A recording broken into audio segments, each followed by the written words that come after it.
Good morning. Hello, everybody. Hope you guys are doing well. Welcome on in.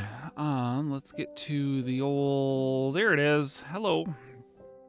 Hello, Plasma. Thank you so much for the 10 months. Hello, Effervescent Antelope. Hello, Betty. Hope you guys are doing well. I don't anticipate there's going to be like a whole lot of people stopping by for this. I think this is going to be more for like a future thing, but let's go ahead and turn the music down just a little bit more. How's that volume for everybody?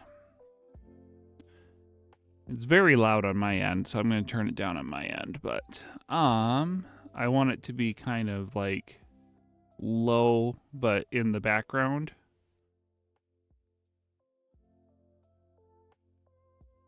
That might be good. Because I want obviously people to be thinking about how I'm talking. So, yeah, this is we're gonna be getting going here in just a little bit. Lovely stuff. Yeah, I don't anticipate there's gonna be like a whole lot of people that are gonna be interested in this, but we'll see. At least live, maybe later on down the road. So it's gonna be kind of a weird stream. But yeah, no alerts, no sound alerts, no Tangia, nothing like that. Actually, now that I'm thinking about it, I need to disable Tangia.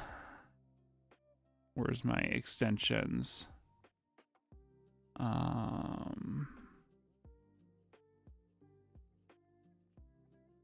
I guess we'll just uninstall them for now. I can't hide them.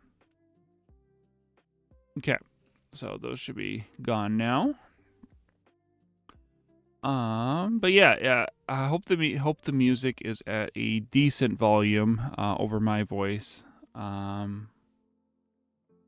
So, anyways, good morning. I'm not really sure how to start this off other than welcome to the Maury the Magpie special of I don't know what I'm gonna call this, like Learn2Lunar, maybe Learn2Lunar. Maybe that's the better name for it.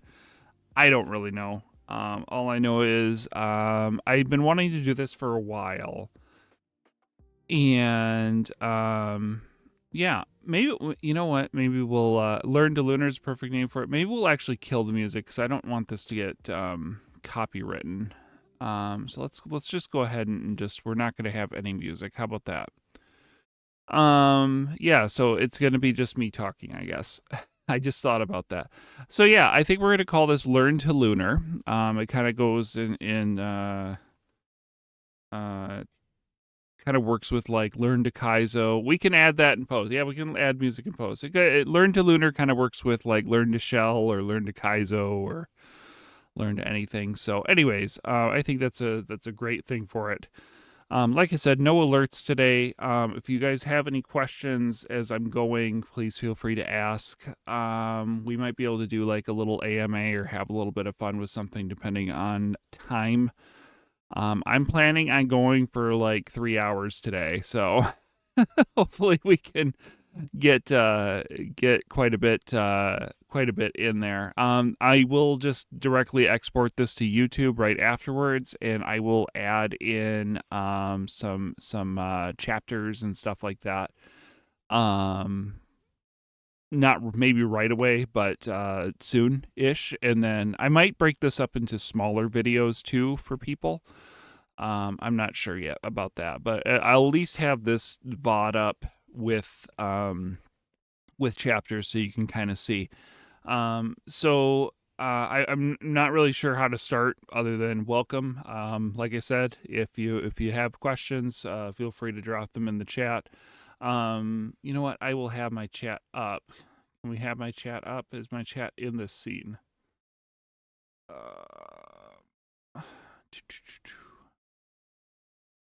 Should be. Okay. So we'll have chat up. That way people can see questions too as they come in. But yeah, welcome on in. And I guess let's just get started. Why not? Don't forget to like and subscribe. Exactly. But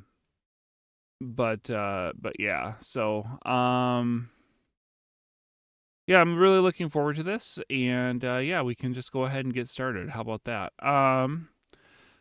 So what this is intended to do is I like there's a lot of base ROMs out there. There's the ROM Hack Races base ROM, there's the Flux base ROM, there's other base ROMs out there as well, and while they are great, I do think that there is something missing from those in that it doesn't really, it kind of gets you going right away without letting you know like how the tools are working and stuff like that. And so I wanted to kind of go through um, kind of the Lunar Magic interface, what everything kind of does. We'll do a background. We'll do some Map 16 stuff. We'll do kind of walkthroughs with PIXI and GPS and UberASM and patches, and kind of give you some of the tools to kind of get started and let you know how everything works. That's kind of the whole goal of this, is to sort of kind of like get you familiar with what you're using rather than throwing you into a base ROM and letting you go. Most of the stuff that I'm going to talk about is in the READMEs, but I know a lot of us don't like to do READMEs. So, yeah. So I'm kind of hoping that this will kind of give people a good visual. If we have time, I might do a follow-up with this too. I know that there's some resources out there that are difficult to get into, so we may we'll do like the screen scroll pipes or something like that if you're not using a base ROM or something like that. I don't know. I won't commit to anything yet. So, yo, GG, Florida. I hope it went well. I did see you were on the second part of Barbaric Yop when I stopped in. I didn't have a whole lot of time. I was getting stuff ready for this, so.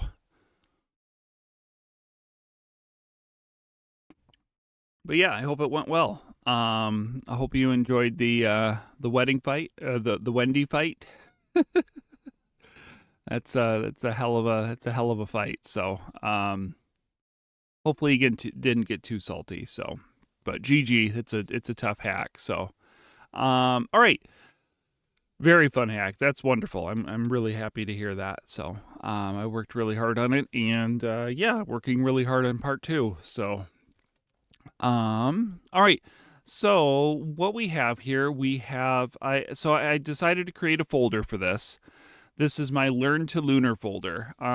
Basically, we're going to be starting off with just our ROM file here. So this is my legally obtained copy of Super Mario World. And as you can see, I've got the .smc on there. It can enable file extensions on your computer. I highly recommend doing that. But basically, we're going to be starting with just this little folder here. And we're going to be kind of expanding this into kind of like this directory of stuff. So we do have this, and the next thing that we're actually going to need is Lunar Magic. So I do have all this pretty much downloaded. So I'm going to just go ahead, and I've got a number of things here that I've downloaded. So we're going to go ahead and copy and paste right in here. So now we have Lunar Magic. We can go ahead and open up Lunar Magic. And it will give you the little error sometimes. You can go ahead, it's safe. I wish I could make these bars bigger, but I cannot. But we're going to be spending quite a bit of time in here. So what we want to do, first thing what we want to do is we want to open up our ROM right here. So File, Open ROM, and right here we can open up test.smc. So right here we open up to level 105. 105 is our it's like the first level that you play in Super Mario World. So it's I'm actually going to move my one display over because it's cutting off a little bit. But anyways, this is 105 here. We can click on things. We can already get to work if we want to. So we can move things around, which I recommend you do right off the gate, if you can. So we're going to go ahead and this is our save button. So I just saved the changes that we made. First thing that we want to do, though, is we will actually want to go to File, and we're going to go to Expand ROM. And what we're going to, because we're going to be using some resources here, SMW, the original SMW game, can only handle so much. It only has so much space. So we want to give it more space. So I recommend expanding it to 2 megabytes. That should be plenty for us today. If you're making a larger hack, you might have to expand it to 4 megabytes in order to have more space. That's what I had to do for Fresh Hops and Get On Up. And yeah, so that essentially just gives us a little bit more space. The next other thing that we want to do is we want to find an emulator. So I'm going to be using SNES 9X as my emulator. So once again, I'm going to go into my resources here. All these are found on SMW Central. This is where I found all of this stuff.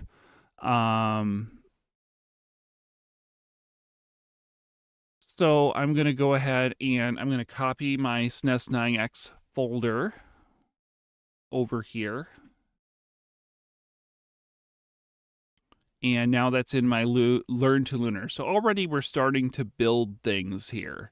We're starting to build things, which is great. And you really want to try to find a way to stay organized as you're kind of working through this. The sooner you can start to get your organization figured out with all of your naming conventions, where you want everything stored, the better you're going to be off. I would say the more organized, the better.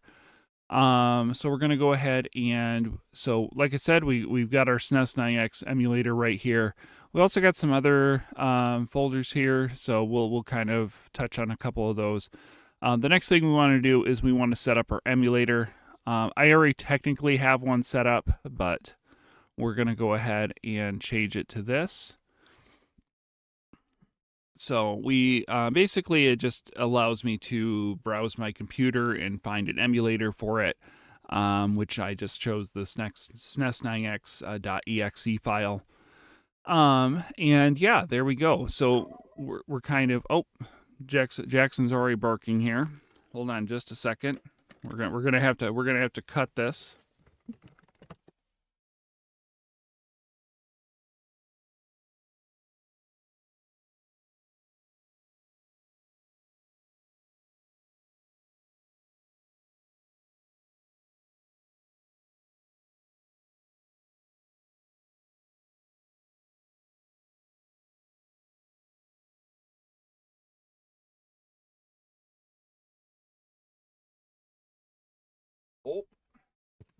Oh, indeed.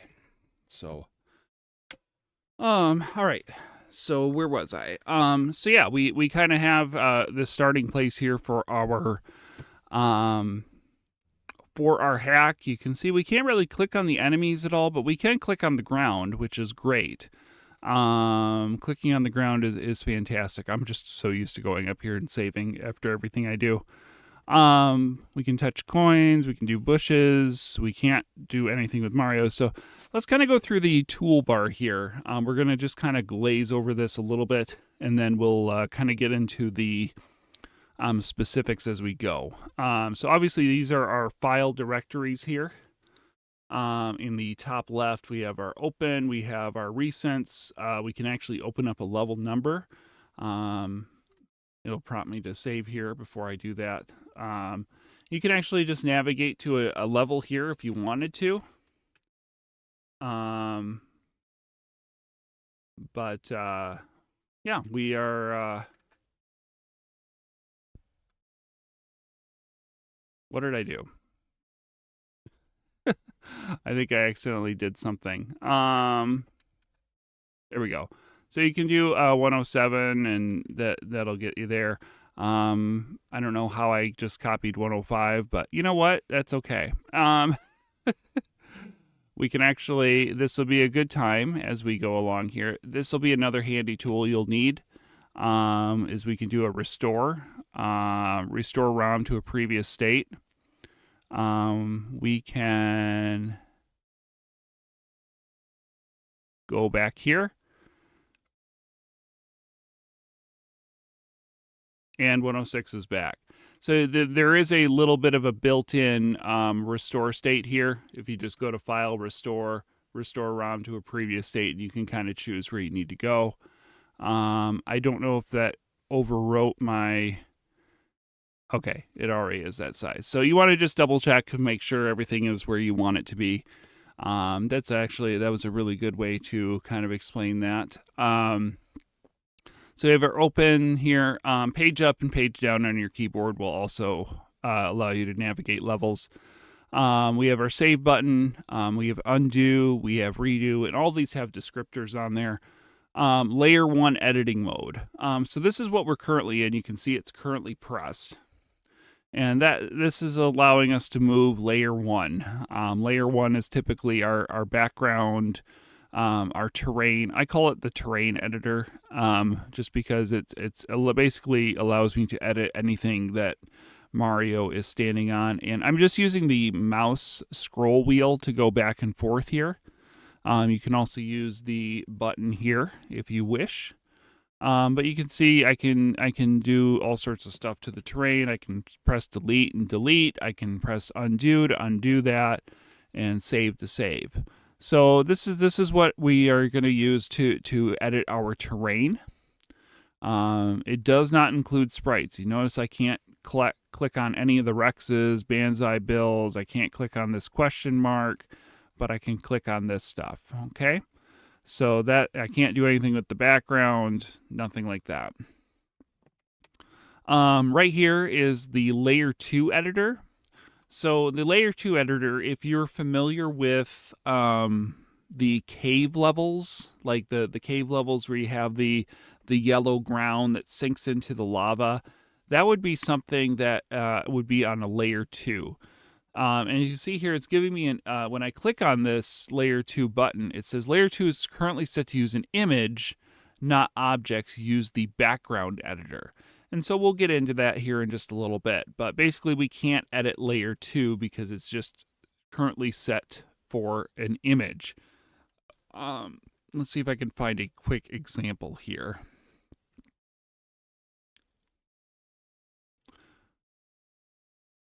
So this level, this is a castle level with some skewers. I believe this is a later on level. You can see we can actually move to layer 2 here and be able to edit these skewers, which are set. But you notice I can't click on this foreground anymore because I'm currently set to do things on layer 2. Layer 2 does things like kind of move around or scrolls at a different rate, things like that. We're not necessarily going to get into that today, but I just wanted to kind of highlight that for you. Here is our sprite editor, sprite editing mode. Basically, so we click on that now. Now we can't click on the ground. Okay, we can't highlight anything, but now we can finally click on these Banzai Bills and move them around. We can click on this Rex and move around. We can get rid of this Banzai Bill completely. We can get rid of this guy completely. We can move this question block around and it'll, kind of do that. We can't click on the coin. So just kind of play around to see what you can move, can't move, all that good stuff. And of course, save if you want to, or don't save, whatever you want to do. Hello, Antelope. But yeah, so that's kind of like the little basics there. If you want to move something, just make sure you're basically in the right mode. So if you want to move ground, make sure you're in the layer 1 editing mode or the terrain editor here. If you want to move sprites, make sure this green shell is clicked. That way you can move sprites around wherever you need to move them. And yeah, that's kind of going to get you started. That's going to be a good way to get you started there. The next thing we have here is our add objects window. This is going to allow us to add terrain here as we want to. And this blue or purple Yoshi open Add Sprites window. This will allow us to add sprites. This is our 8x8 graphics editor window. We're going to be using this eventually, but not in this particular way. So you can just you can click on it, you can look at it. Oh my God, what the hell is all that shit? We will go over that. This is our map 16 editor, 16x16 map editor. You can see here, we got a whole lot of stuff here. We will go over that as well. This is the background layer 2 editor that this was referencing back here with our layer 2. So we can actually make edits to the background if we want to.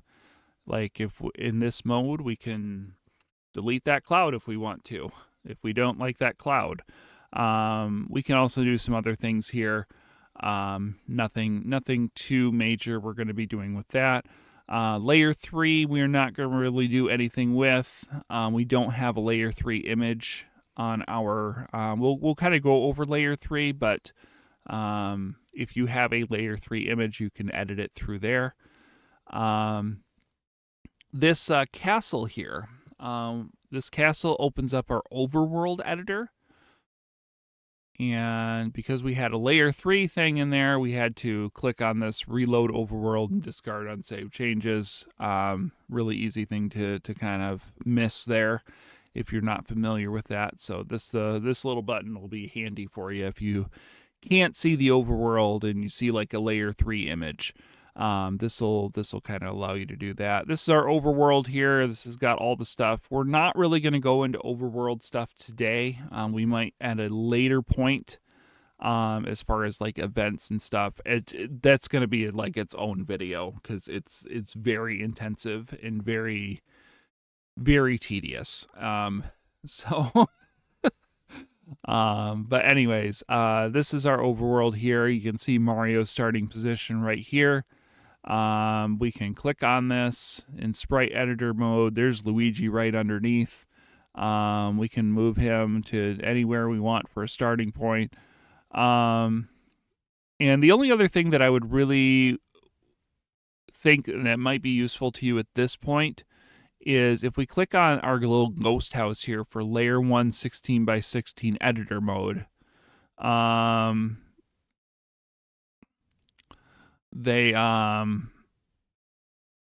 if you click on Yoshi's house here, we can click on pretty much anything we want to here, but this is particularly what we want to use for our level tiles.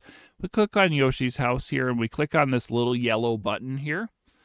This is going to allow us to modify what level we want to load. So if you're working on a vanilla overworld and you got a lot of levels that you want to sort of like try out and stuff like that, you can assign those here. And we'll actually go ahead and assign this to 105, which is the level that we're going to be working on today. And make sure to save our overworld after we've done that change. And we can go here to our yellow dot and make sure that that did change. That's really the only thing that that's really the only thing you want to kind of do there.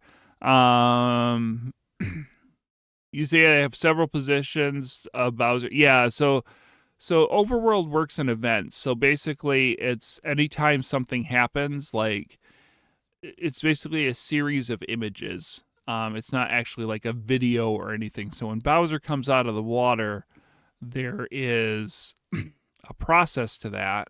I'll just kind of show it here where it says, okay, if this goes here, then it needs to go here, then it needs to go here. And yeah. So that's kind of how they did that animation. There's other animations here as well, where you can kind of see that in action. But we're not going to be messing with that today. So we can close out of our overworld editor here. We're going to go back here. We're going to try to keep it simple today. Next up, we have our palette editor. This is going to allow us to make changes to the palette if we wish. We will go over that in a little bit. One thing I will note, you'll want to check this right away. Make sure that that's good to go. We'll also mention that when we get back to it. If we were to not have this, basically any changes that we make would probably be reflected on other levels, and we don't want that. We want to try to keep this on a level by level basis. This is our, we can zoom if we want. This is kind of some zoom options for the canvas. If we wanted to see animation or not animation, we can toggle that. These are graphics, quick extract GFX, insert GFX, extract GFX, insert GFX, insert GFX, and ExGFX, reload graphics. So this is actually going to be a good point for us to kind of go through here. So basically, we'll go into this a little bit more heavily here. But something that we should also do right away is get our graphics extracted from the ROM. That'll allow us to make changes in different ways later on. And we also want to be able to have the ability to add our own graphics later on as well. So what we're going to do is we're going to quick extract the XGFX, and we're going to quick extract the ExGFX. Now, if we go back to our folder here, that's going to create two folders for us automatically, ExGraphics and Graphics. ExGraphics doesn't have anything because we haven't put any of our own graphics in there. And you can see Graphics here has pulled every single file from the original game and put it into this folder. We will go over that a little bit later.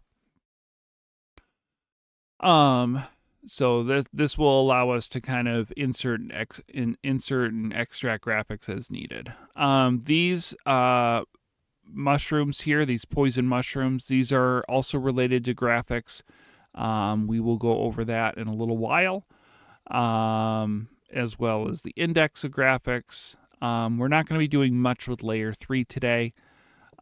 These are our screen exits. We will try to do some screen exit shenanigans here later on. This will allow us to kind of modify those properties and header and all that stuff.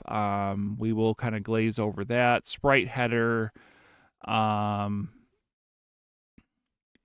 layer 1 or 2 settings, layer 3 settings, change music. We will go over that today, hopefully. ExAnimation, we will try to get to ExAnimation today. I don't know, but we'll see. So that's kind of our whole bar here. There's a lot of stuff. I know there is a lot of stuff. But the first thing that we kind of want to do is I kind of want to show you guys just basic. Let's just try to do some level editing. So what I'm going to do is I'm going to go to edit, and I'm going to go to delete all. This is going to delete everything in the level. So we're going to start from a blank slate here. So I'm on terrain editing mode here. I'm on my layer 1 editing mode. And so I'm going to click on this add objects window. And this add objects window is going to bring up a whole bunch of stuff. And what is all this stuff? So these are just some kind of preloaded things that we can kind of choose from, some commonly used things that we can see.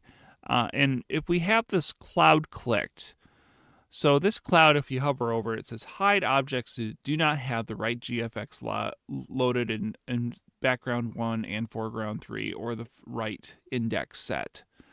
So we'll go over the index set here in just a second here. But you see these steep slopes and stuff, they don't look right. We don't necessarily want to use them. So let's go ahead and just get rid of them for our sake right now. So let's just stick with stuff that we can kind of see and do stuff with. So we have this XY ledge.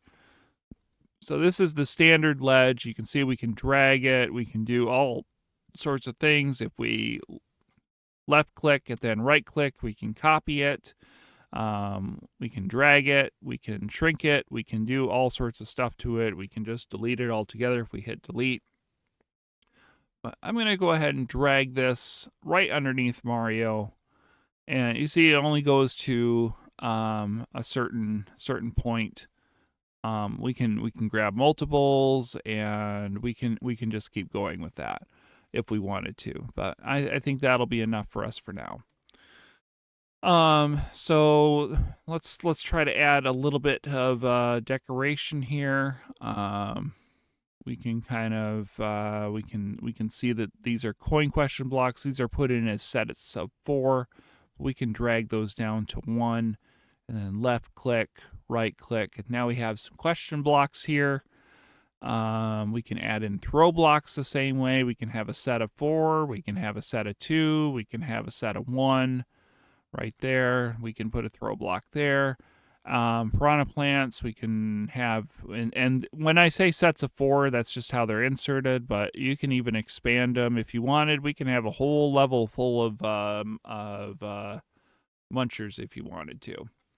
But we're going to keep it simple. We'll just put maybe a couple of munchers down here or something like that next to the ground. And we can maybe put a note block. We can move this window around if we need to. All that good stuff. And yeah, so I think that's a pretty good start. We got some stuff on the ground there. Let's add some enemies though. Why don't we add some enemies? And we're going to click on our sprite editing mode, and we're going to click on this add sprites window. This add sprites window is going to bring up a whole bunch of stuff. Once again, let's click on that cloud. We're going to go ahead and hide sprites that don't have the right graphics. We will go into graphics in a little bit more detail later. We'll add in, let's see what we have available to us. So you see we can kind of have a whole lot of different options here.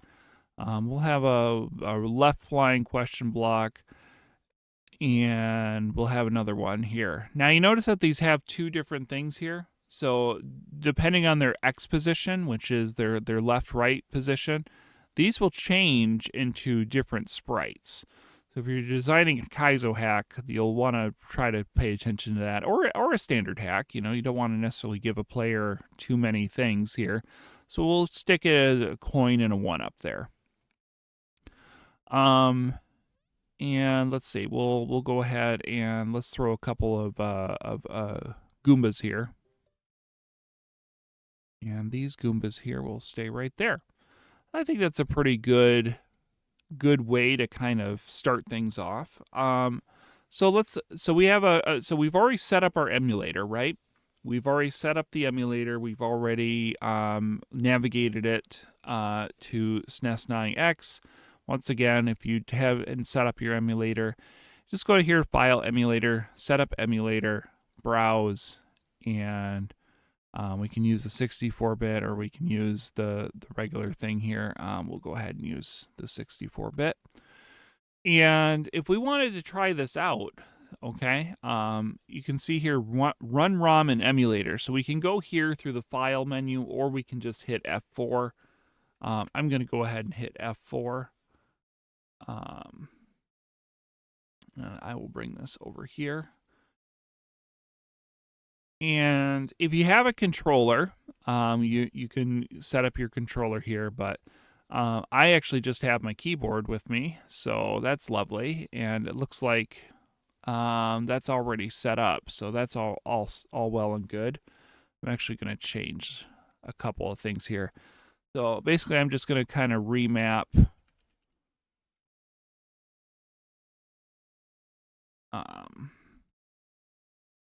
these things.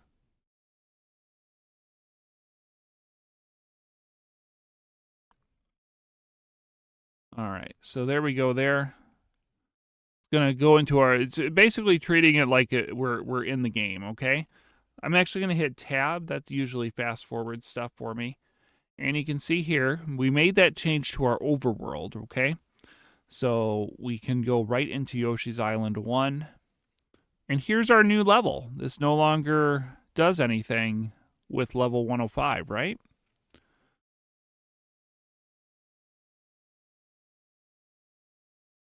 We can do all sorts of things. We can bounce on this. Like we've basically made a level here. That's amazing. We can even die.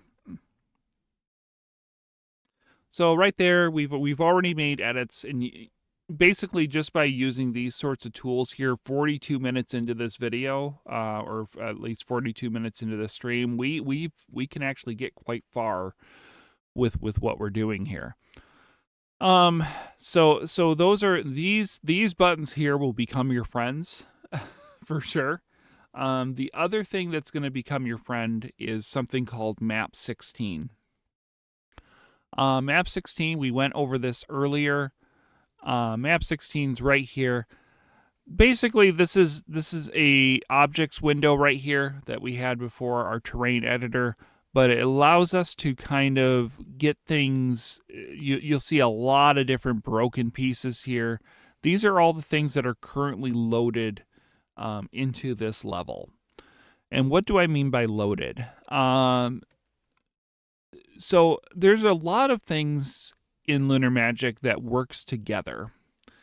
So when we extracted our graphics, that allows us to look at our graphics. Our graphics are the key for basically all of this to work. And so I'm going to kind of go through map 16 and graphics at the same time. Map 16 and graphics is kind of work hand in hand a little bit here. But basically, this is what we have available to us. You can see we have a moon that gives 3 extra lives. All these have different descriptors on them. This is part of our bush tiles, all this stuff. We typically don't do much here with map 16 other than maybe inserting coins or water or a door. Like these are probably the extent of what you're going to use for that. These are a little bit more used. But here's our switch palace blocks. You can see like all of these have descriptors on them. Okay, we have our on-off switch, all that good stuff. We can put in some rope here if we want to. So see, I'm in sprite editing mode. I need to be in terrain editing mode. That's why that didn't work. So I could select it, but I couldn't do anything with that. So we can put in rope. We can put in pipes, all this stuff. That's going to kind of allow us to do things. So just at our basics here, it basically allows you to kind of piece together some different things as you kind of can work your way through building your hack. So you can see we have our munchers here. The one great thing about map 16 that I really like is that you can sort of build on a very limited basis. You can kind of build some tiles on your own without having to do some extensive graphic editing. So because we have this loaded in here, why don't we say we want to flip a muncher upside down? So here's our muncher here. And if we go ahead and flip Y, oh, hey, it's upside down. Perfect. Well, what that does is that flips over every single muncher in the game upside down. So we don't want to do that. Let's go ahead and flip it back right side up. And if we actually left click and just keep left click and scroll down here, you can see we have all of these open things here. These are all empty map 16 slots, which means that we could, in theory, create our own map 16 tile. So I still have this left clicked. I'm going to go ahead and right click here. So I've right clicked this, and it basically gives me a copy of the muncher, which is a black piranha plant. So if I go ahead here and click flip Y, you'll see that these munchers are unchanged because they are pulling from this map 16 tile, not this one. So I will go ahead and save my map 16, and now it is in the game here forever and ever. So now I have gone ahead and made upside down munchers. Perfect. This is great stuff. We are already learning. Now, you can see here that this says this is a black piranha plant. All these have descriptors on there. If I wanted to, I could actually change the properties of this muncher here. So let's say I want to make the munchers act like water. These upside down munchers, I want them to be like water. So what is water? Well, look at here. We have some water tiles right up here, right? Water with an animated surface, dark blue water tile. So I want it to behave like this, right? So if you see here, we have our act as settings. So our act as settings is going to tell the game how we want this to behave. So this is acting like 2 or you can have it act like 0. Water's pretty flexible. Not water with a non-animated surface, water tile that you can swim through. So we'll just say 2. We want this to act like 2. Well, how do we change that here? Well, you see this is acting like 12F right now, which is our black piranha plant. If we were to change this to 2 and save, now it says it's a dark blue water tile that Mario can swim through. So if we were to go here, save our level,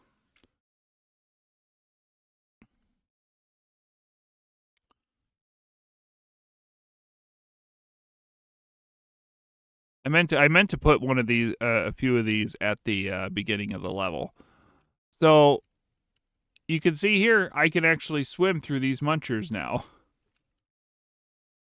but die to those munchers because those are still loaded as 12F. So you can troll your friends. Don't do that. This is a stupid troll. We're going to change those back to 12F, and we're going to go ahead and save. Don't do that. It's a stupid troll. Nobody likes it. And we can do that, honestly, for any one of these. Another really cool thing, I want to troll my friends. Well, now you know how to. So the other really cool thing is we can kind of build some different things here. You can see we have a cement block. We've got some ledges here. So what if we wanted to piece together something?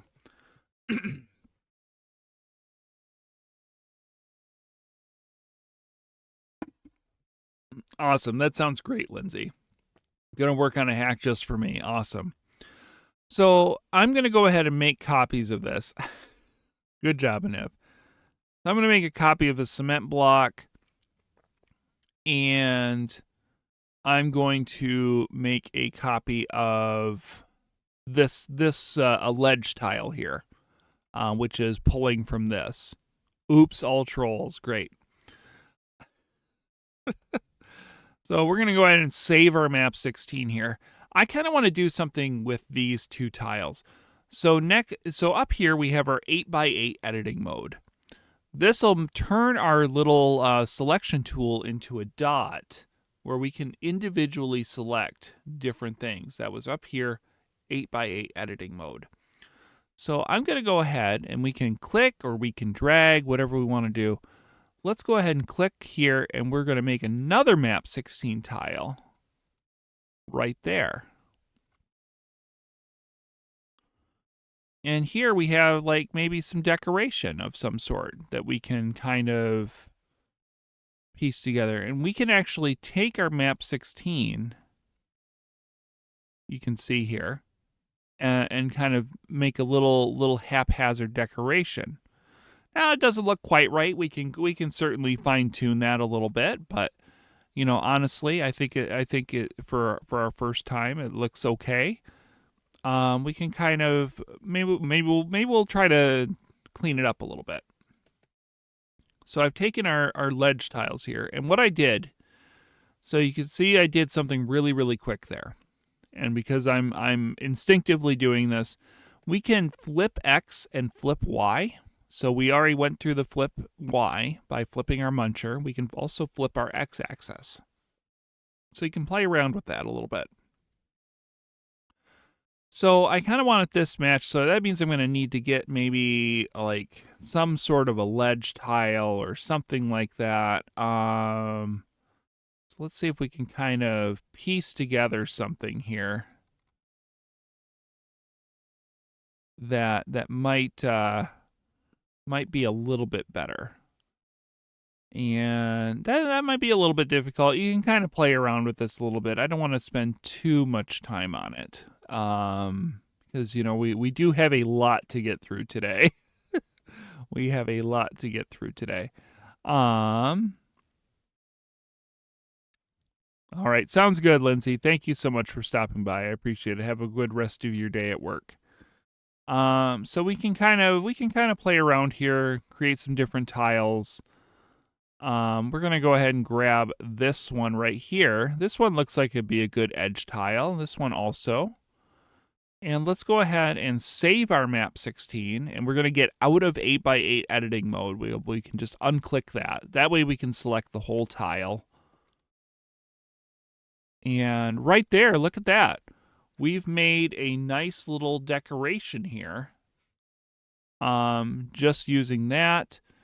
The problem is if we do have to move anything, you can see there because the tile does not exist anymore, it's going to go with that blue dot. But that's okay because we can kind of haphazardly move stuff around. And we can kind of, just do deletions and stuff like that. Look at how wonderful this is. So now, anytime that we want to put one of these little cement block things here, we can actually just left-click, drag, and we can select that whole map 16 thing right there and just insert it again. I think that's pretty cool that you can kind of build something just based on what you're seeing. So that's really neat. I really like that. Look at that. We're already making our hack look gorgeous. So the next thing that I kind of wanted to get into while we're here, you see these little numbers here. Oh my gosh, what do these even mean? I don't even know. Maury, what the hell are you doing?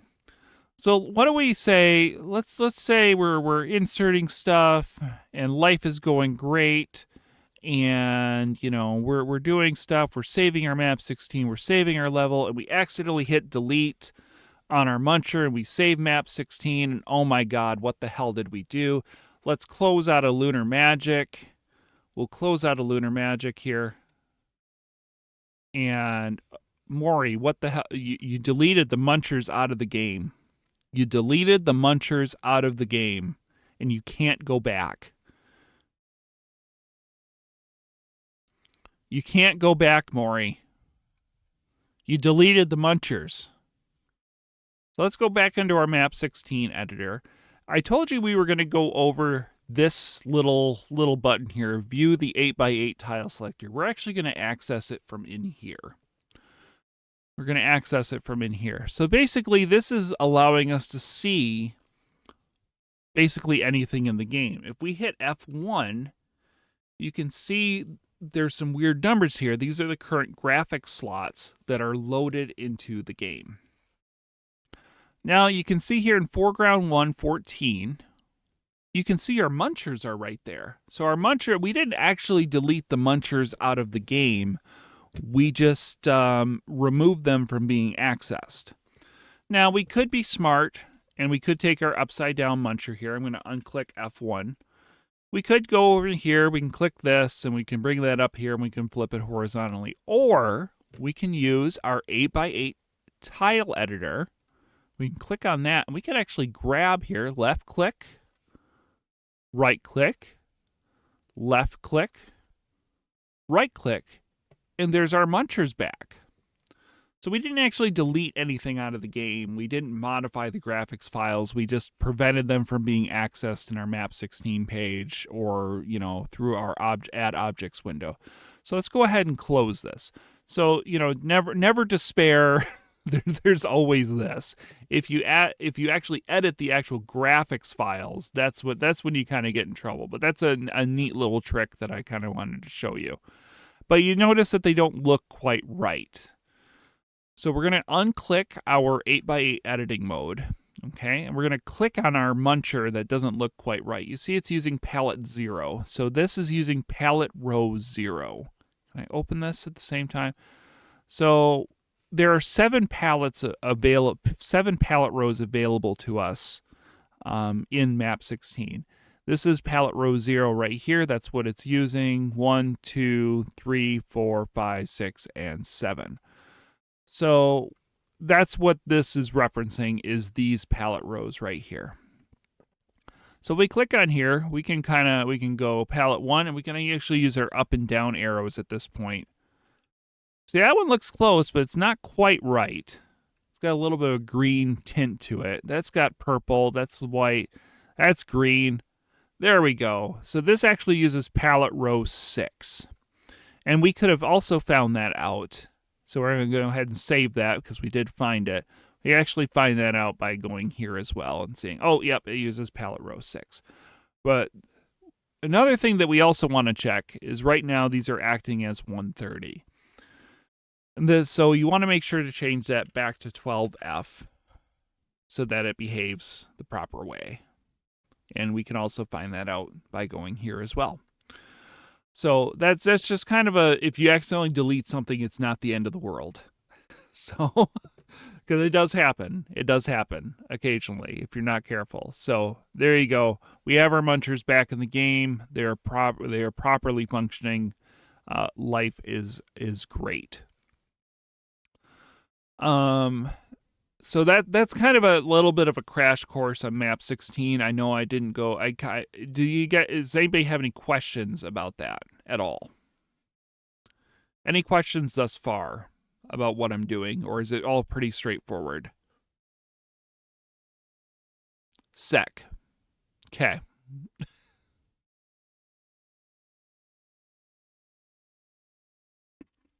You can't add anything to level miss beginning. Lol. Okay, great. Go back in the VOD. All right. So so that kind of covers actually all of these buttons right here. Look at how much we've covered already. That's absolutely fantastic. I think what we're going to do, I've been streaming for about an hour. I think we're going to take a quick break. I'm going to run some ads, get those all taken care of. And why don't we get into our next thing? We're going to kind of jump around a little bit. We kind of went over some of the palette stuff. We'll kind of get into that a little bit later. Why don't we go into graphics next?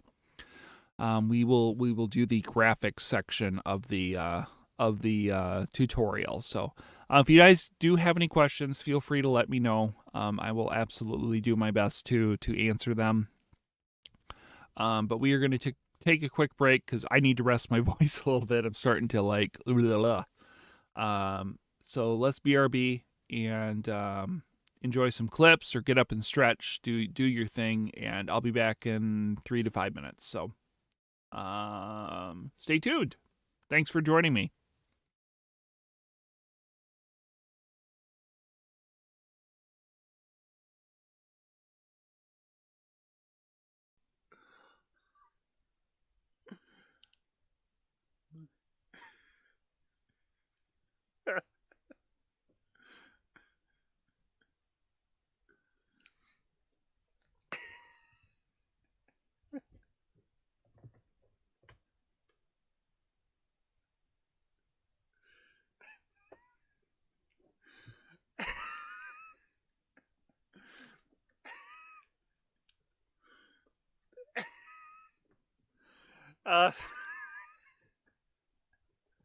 Anderson, thank you for the 400 bits and the debate.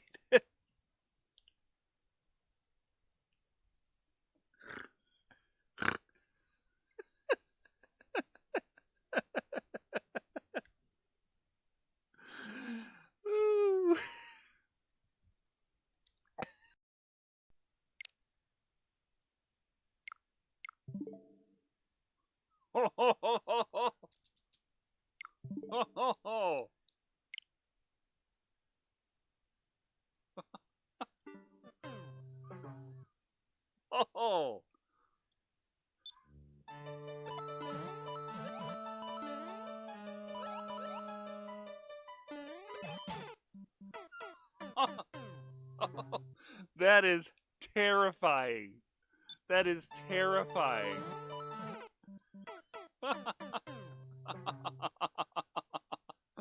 Oh, that is terrifying.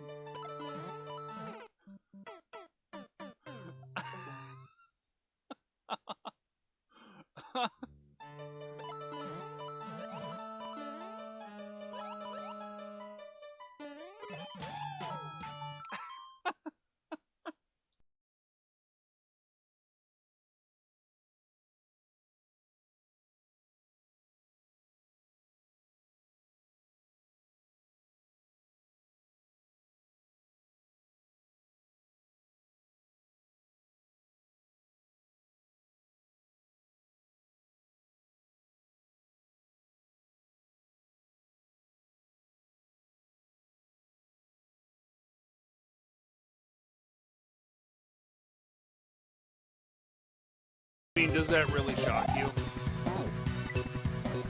Oh, this is the castle that Gooch always fucks up at.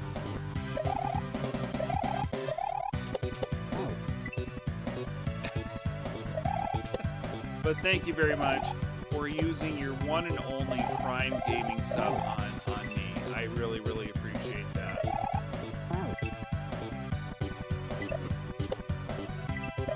Everybody's been using Prime Gaming now.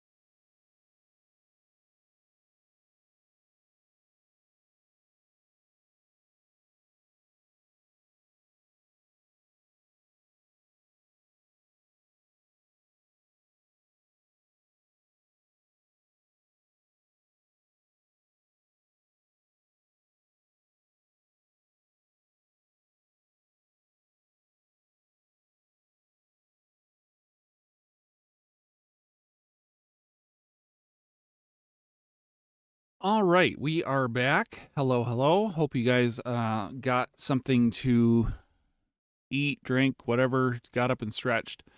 We are back here. So let's start going over graphics. Graphics is probably one of the more complicated things that SMW does, at least for beginners. So you remember, so we'll kind of touch on this again. Basically, what we want to do is we want to be able to access graphics and be able to insert them and extract them and things like that.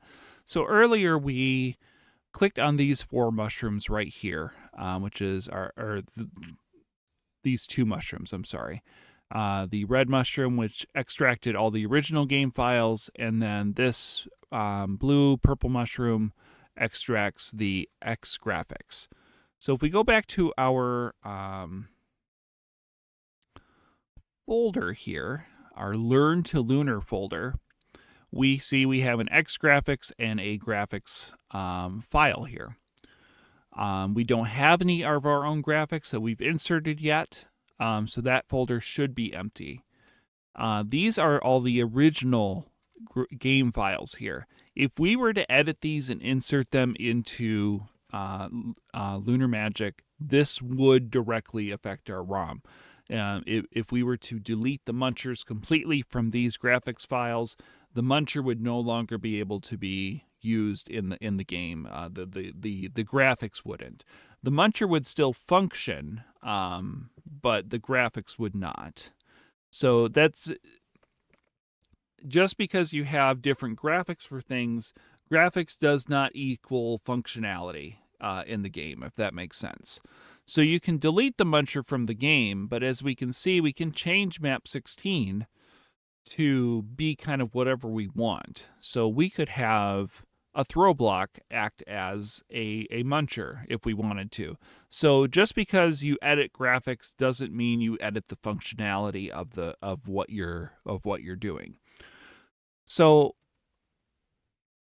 with that said, let's kind of get into, so delete all the graphics. Got it. I think there is an actual like Super Map 16 world or something where they deleted everything, and it's just that would be interesting if it doesn't exist.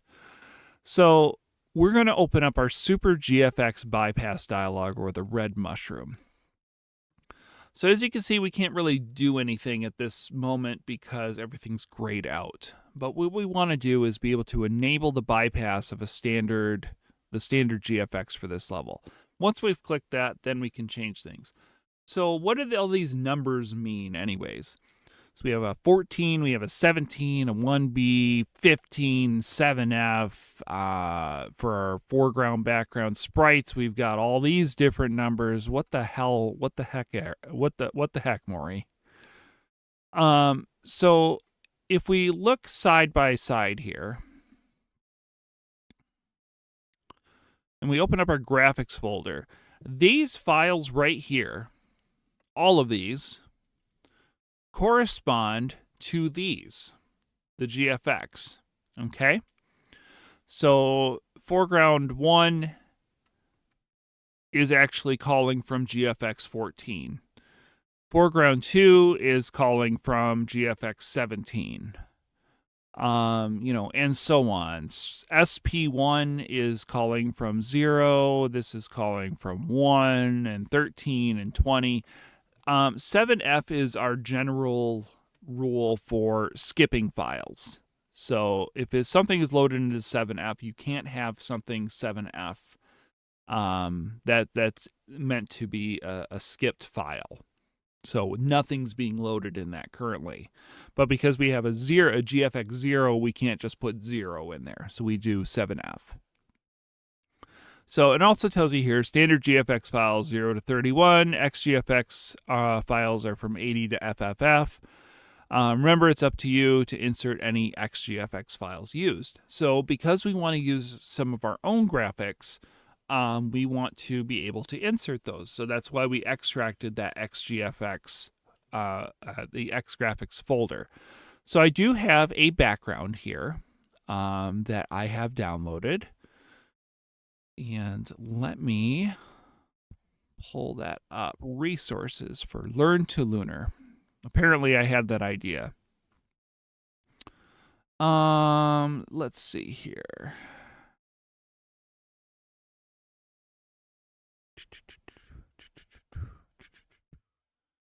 Got to... Is this it? We're going to go ahead and extract this. I want to see what this is. Okay, so this is our background. So I downloaded this from SMW Central, and we'll see what it looks like in a little bit here. But you see all of these different types of files here. We have a .map16, .pal, .palmask, ExGFX 769, and level 4A. Yo, Bucket, how's it going? Welcome on in. I love the eyes. So graphics are, like I said, are probably the biggest roadblock for beginners in my opinion. One of the bigger roadblocks. So we're going to be inserting this this file here. So there are two ways. Good luck on the tutorial. Thank you very much. So there's two ways that we can do this, okay? We can do the easy way, or we can do the slightly harder way. Either way, it's never really too bad to do these things. So I'm actually going to close out of Lunar Magic for this part because I don't want to affect anything yet. So let's close out of Lunar Magic and let's just take a look at these files. So we have a .mwl file, which is a Lunar Magic Mario World level. This is an actual level with the graphics and everything that you need for the graphics already loaded so that it can make it super easy. This is probably the preferred way to do it. Now, I will warn you that so this says level 4A. So in theory, this is going to open up. This is a level 4A level. So when we open this up in Lunar Magic, it's going to open up at level 4A. There are a lot of graphics that open up at level 105 and 106 and 107 and things like that in levels that you're probably going to be using. So this is why we close out of Lunar Magic first. So if I open this up, oh, it's going to give me an error there. Oh my God, what the heck, Maury? What the heck? So I can actually, if it doesn't specifically tell me, I can check up here where it's opening at, because I don't want to override any of my levels, right? So if this was at level 105, I would want to assign level 105 to something different. And how we do that is, let's go ahead and open up Lunar Magic again.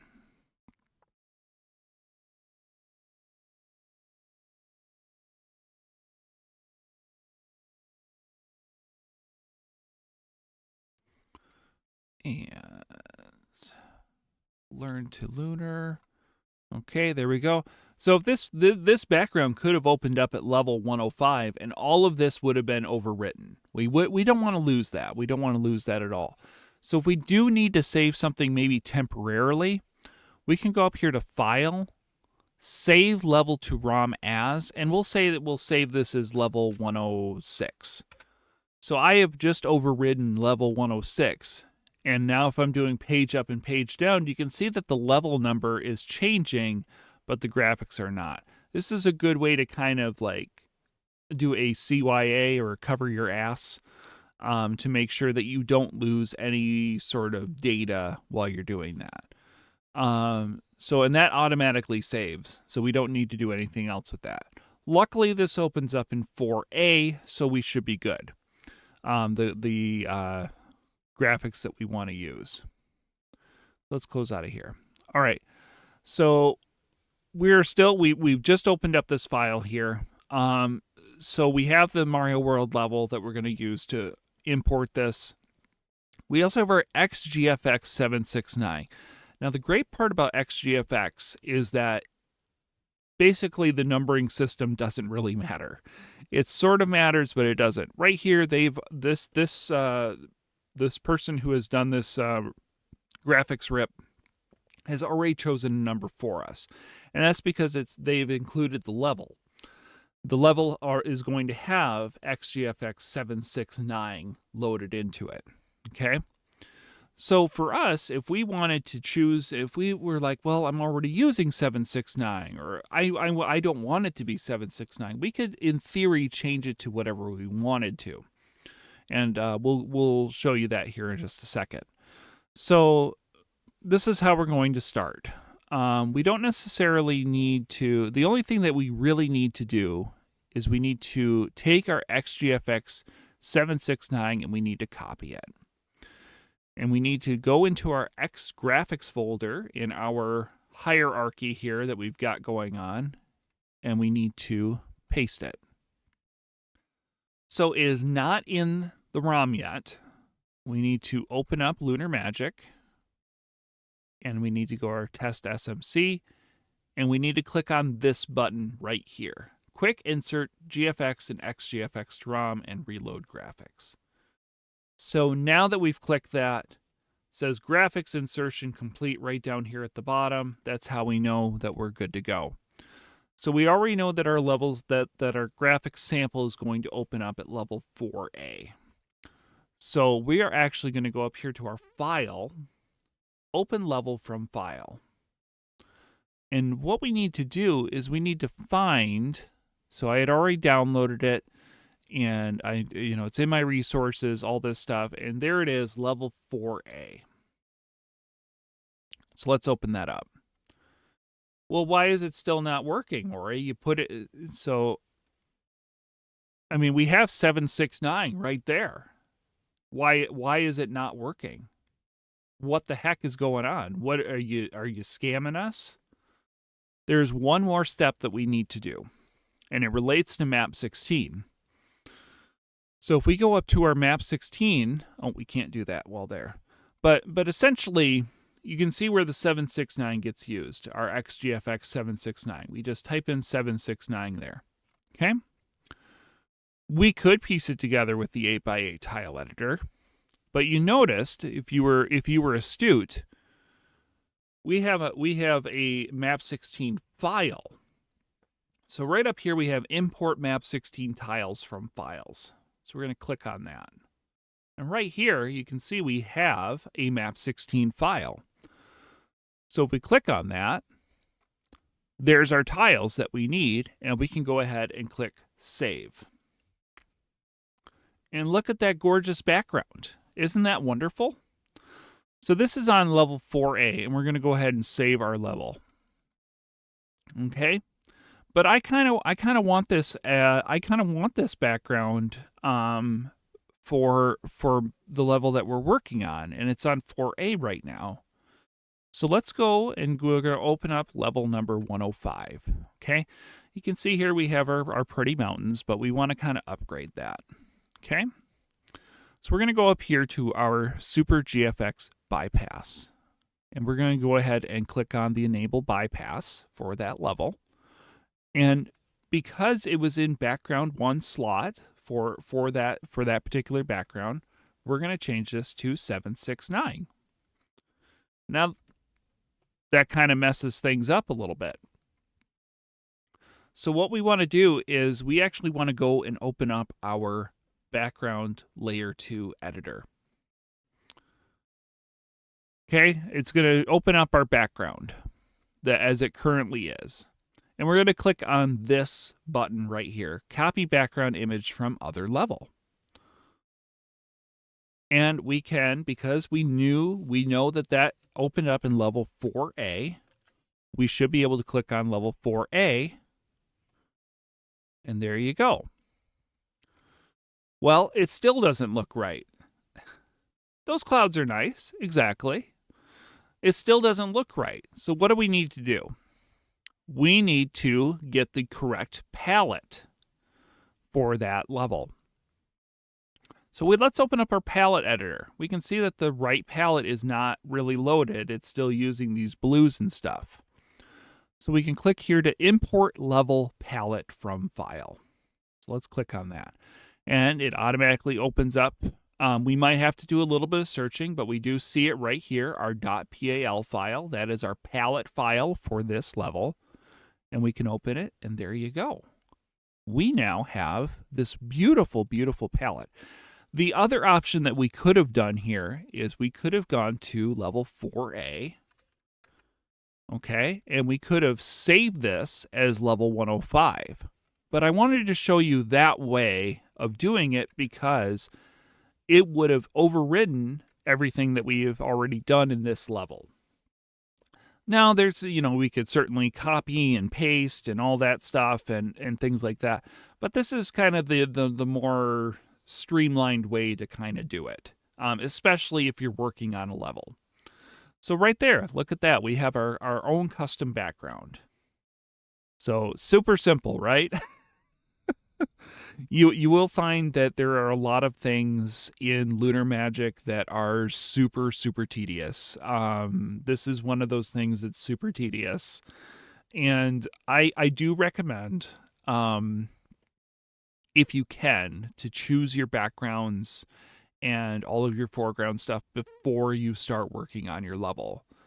In general, if you're just kind of mapping them out, Drake style and DRK style, and just using cement blocks, not really that big of a deal. He's a very experienced Mario creator. He doesn't use a lot of custom backgrounds, but I know he likes to work in cement blocks. But that would maybe be an exception to that. But if you're just starting out, I would generally suggest to start doing background stuff before you start working on your level, because there are some really, so this is not a very intensive background, as you can see, but there are some backgrounds out there and foregrounds, if we wanted to change the foreground here, that will change the colors of certain things like your cement blocks and things like that, and affect the palette of those. And that would be something that, like, if you've already built a level with all of those resources in there, you're going to have a hell of a time trying to get those colors back, because you're now basically, I'll show you a visual here. Say that this took up like 3 palette rows here and changed up everything, you're now reduced to these 4, getting all of the correct colors in these 4 palette rows, because we can only go up to 7. Everything else is for sprites. For your background and foreground, you're only limited to these 7 palette rows. So if you're already using up 2 or 3 or 4 of those, trying to squeeze all those in to make them look good is just not going to be a very good time for you. So by choosing what you want to do and then looking at kind of what options you have, that's going to kind of save you some frustration later on, until you can get some more experience and working with some different things. So any questions on backgrounds or graphics in general? There is one more thing I'm going to go over with backgrounds, or with graphics, I should say. That's pretty major, but I just wanted to make sure we're all good on those before I move on to that.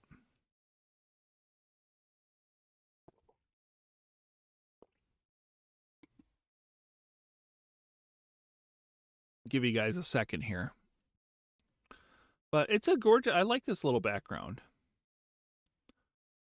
You had the thing where it was 0 to 31 earlier. That one is in decimal. What is 0 to 31? Are you talking about this right here?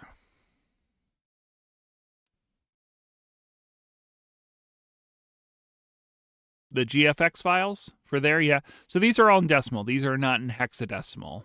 Well, I mean, they are in hexadecimal because you do have the 0A, 0B, things like that. But honestly, like, it's all you have to do is basically make sure this is going to be kind of the next thing we're going to go over here. Yeah, in hex. So it is in hex, but like you don't necessarily have to do any math for it. You know what I mean? So, these numbers right here correspond, the 14 to the 14, these are how they are linked. It's pulling from these files here and this file here. But the next thing we're going to kind of go over is kind of like what happens when you change. As long as they correspond, these all should load correctly. So the next thing I kind of wanted to kind of go over is changing our sprites. So we've done our backgrounds. We're kind of familiar with kind of moving these around, right? So you notice that these are GFX files to load for sprites. So the way the SMW kind of breaks it up is that different sprites, or different enemies, I should say, or different things that Mario can interact with, have different files, basically, to load in. So let's go up here. I'm going to go into our sprite editing mode, and I'm going to add sprites. And I'm going to go ahead and put in a charging chuck. So if you notice here, let's take a look at this charging chuck. So this is a preview window. It says charging chuck, Sprite 91, whatever. It says SP313 on here. Okay? This is going to be very important. So we can put our chuck right there. He looks great.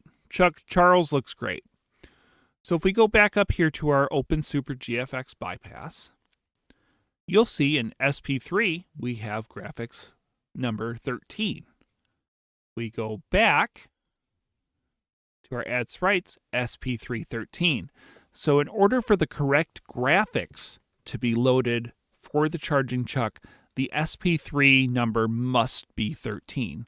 This is the graphics file. This is the graphics slot that Charles is assigned to. So once again, I will reiterate, because you change the graphics, it does not mean you remove the functionality. So let's go ahead and go up here to our Super GFX bypass, the red mushroom here, and let's change this to 12. Charles, he don't look so good. I don't know if you can see here. He is a mess. He is a mess of different graphics. If we were to load this up in game, he is still going to function just like a charging chuck because we are just changing the graphics of Charles.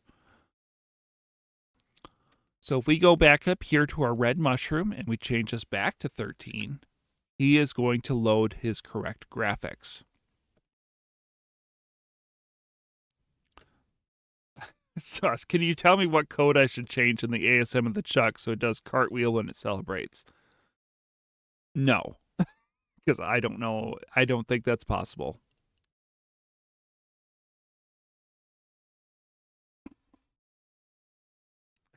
Yeah, for $42,000, I'll find out for you.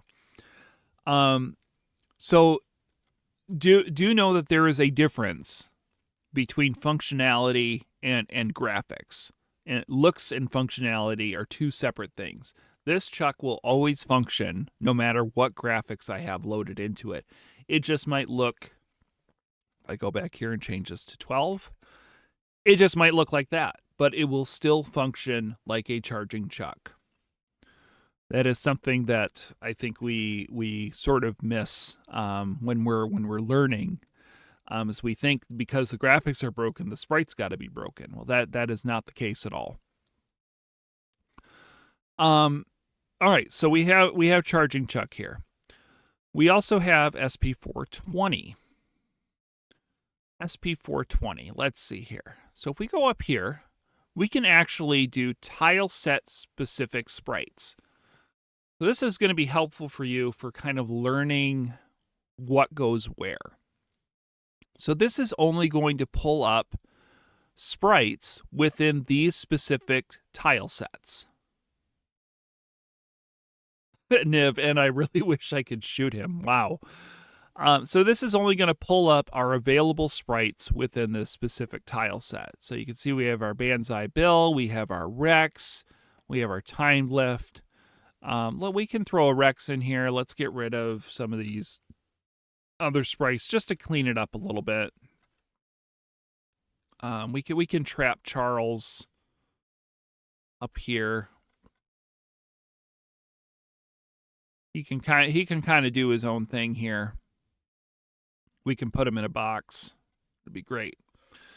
So we have our Rex right here. He's going to be doing Rex things. We're going to do our terrain editor, kind of put him in a little bit of a box. And yeah. So here's another little tip here. So I noticed that you know that we can edit our own GFX files, correct? Okay. So we can create our own XGFX files. It's great. It's lovely. But how do we do that? How do we create an XGFX file? What if I wanted, let's see. I want to put a Spiny. Let's go to all sprites, and we're gonna click off this cloud so we can find our Spiny. What if we wanted a Spiny in this level as well? You can see here the Spiny doesn't function correctly, or doesn't look correct. Let's go into our level here. You see we have our Chuck there. Chuck's looking great, but our Spiny doesn't look good. Spiny still functions. Still functions properly, just doesn't look right. So I really want these two to be in the same thing, but let's look up the Spiny here. The Spiny requires SP4 equals 2. Okay? Well, what happens if we change this to 2? It should be fine, right? Oh, well, now our Rex is really messed up.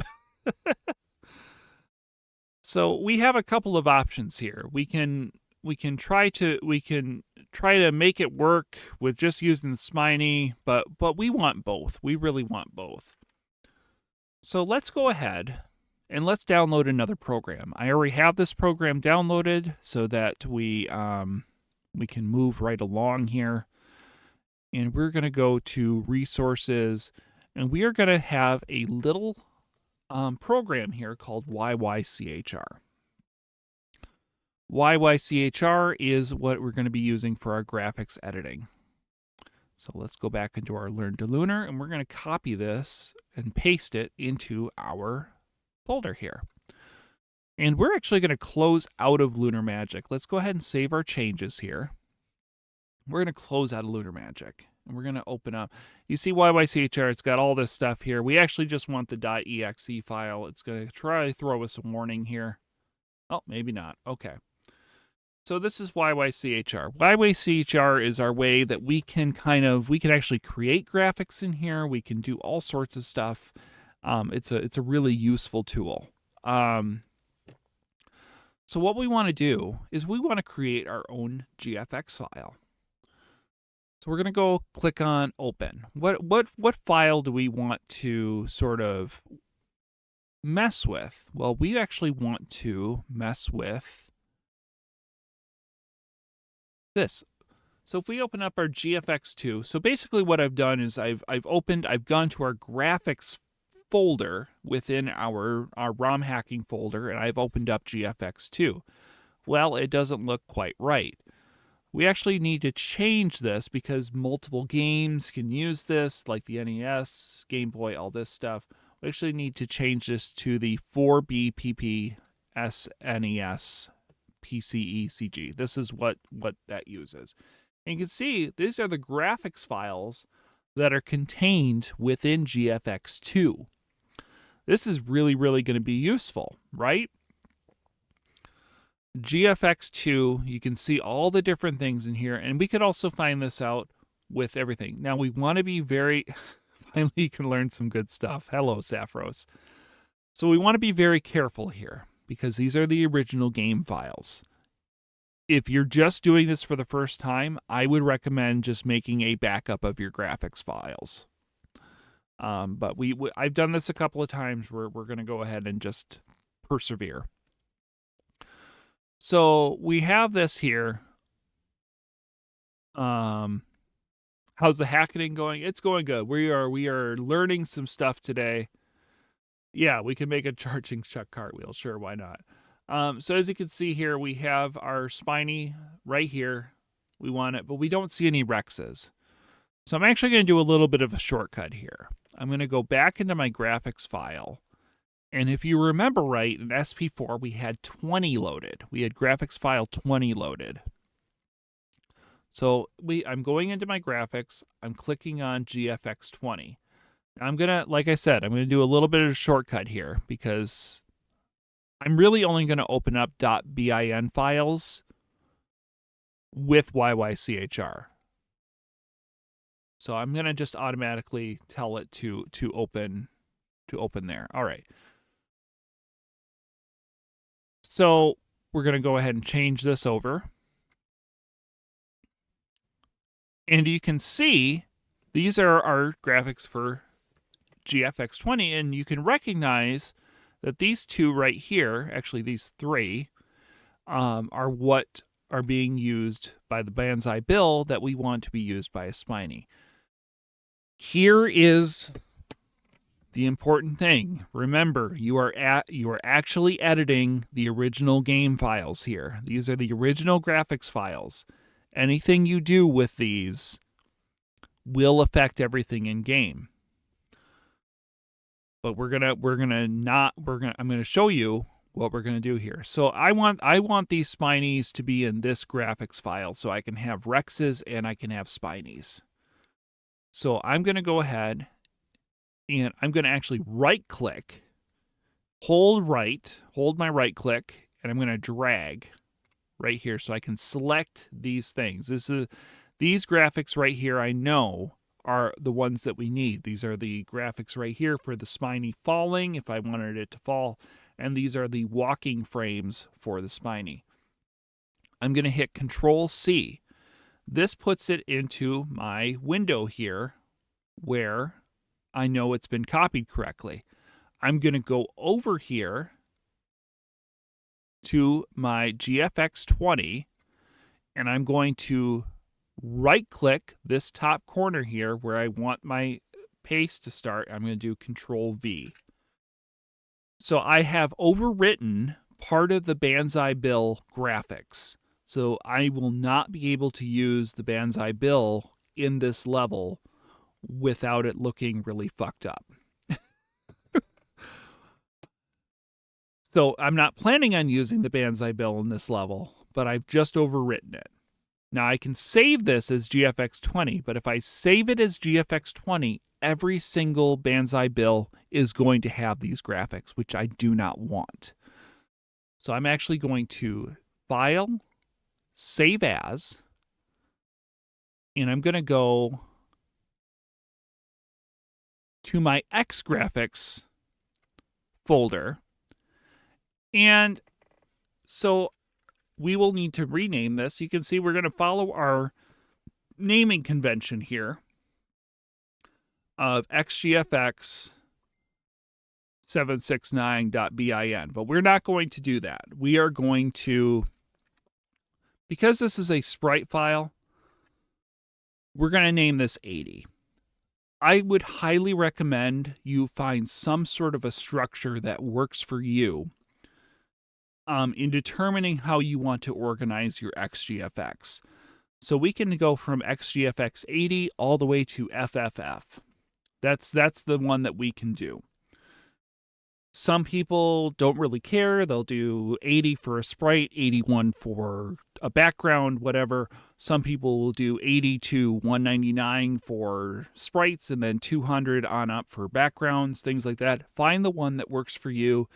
And I would recommend putting them into a notepad, especially if you start to get a long list of them about what you're using where. It will make your life so much easier. Trust me. I'm not going to do that right now because we only have a couple of things here. So I'm going to save this as xgfx80.bin, and I'm going to save. Okay. So if I go here to xgfx.80.bin, right there it is.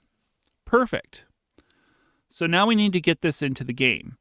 So I'm going to close out of this. I'm actually going to close out of these. Okay. And we're going to open up Lunar Magic again.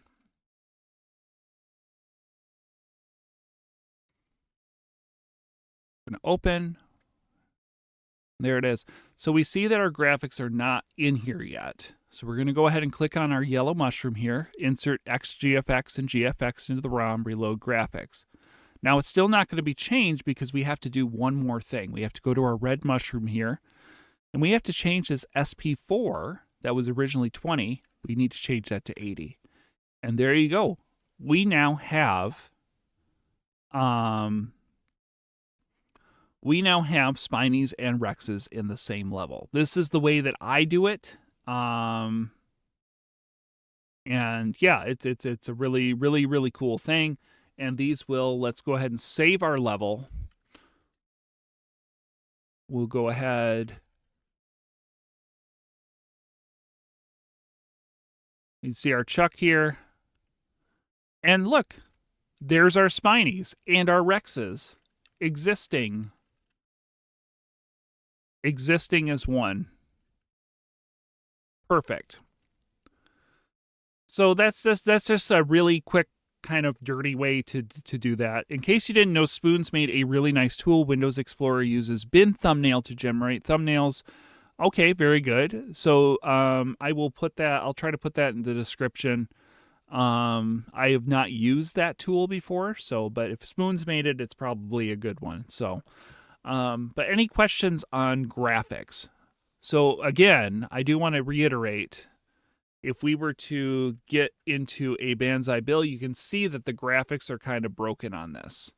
Okay, so if we wanted the Banzai bill, we would have to change this back to 20 and sacrifice having this graphic not load correctly. So there are some trade-offs. You can do some remapping. We are not going to do sprite remapping today at all. Also, hello, Alyssa. I hope you're doing well today. And hello, CEO. I hope you're doing well. And anybody else I missed, I apologize. I've been trying to just focus on this and get it done. Can you only copy one set of things at a time? I mean, you can sort of, let's see here. Let's go into YY-CHR. If you're talking about like doing different selections, I usually don't do different selections. We'll just go ahead and mess around with this. So if I do this and I held Control, yeah, I don't know. You can select the whole thing if you want. You can select pieces of it.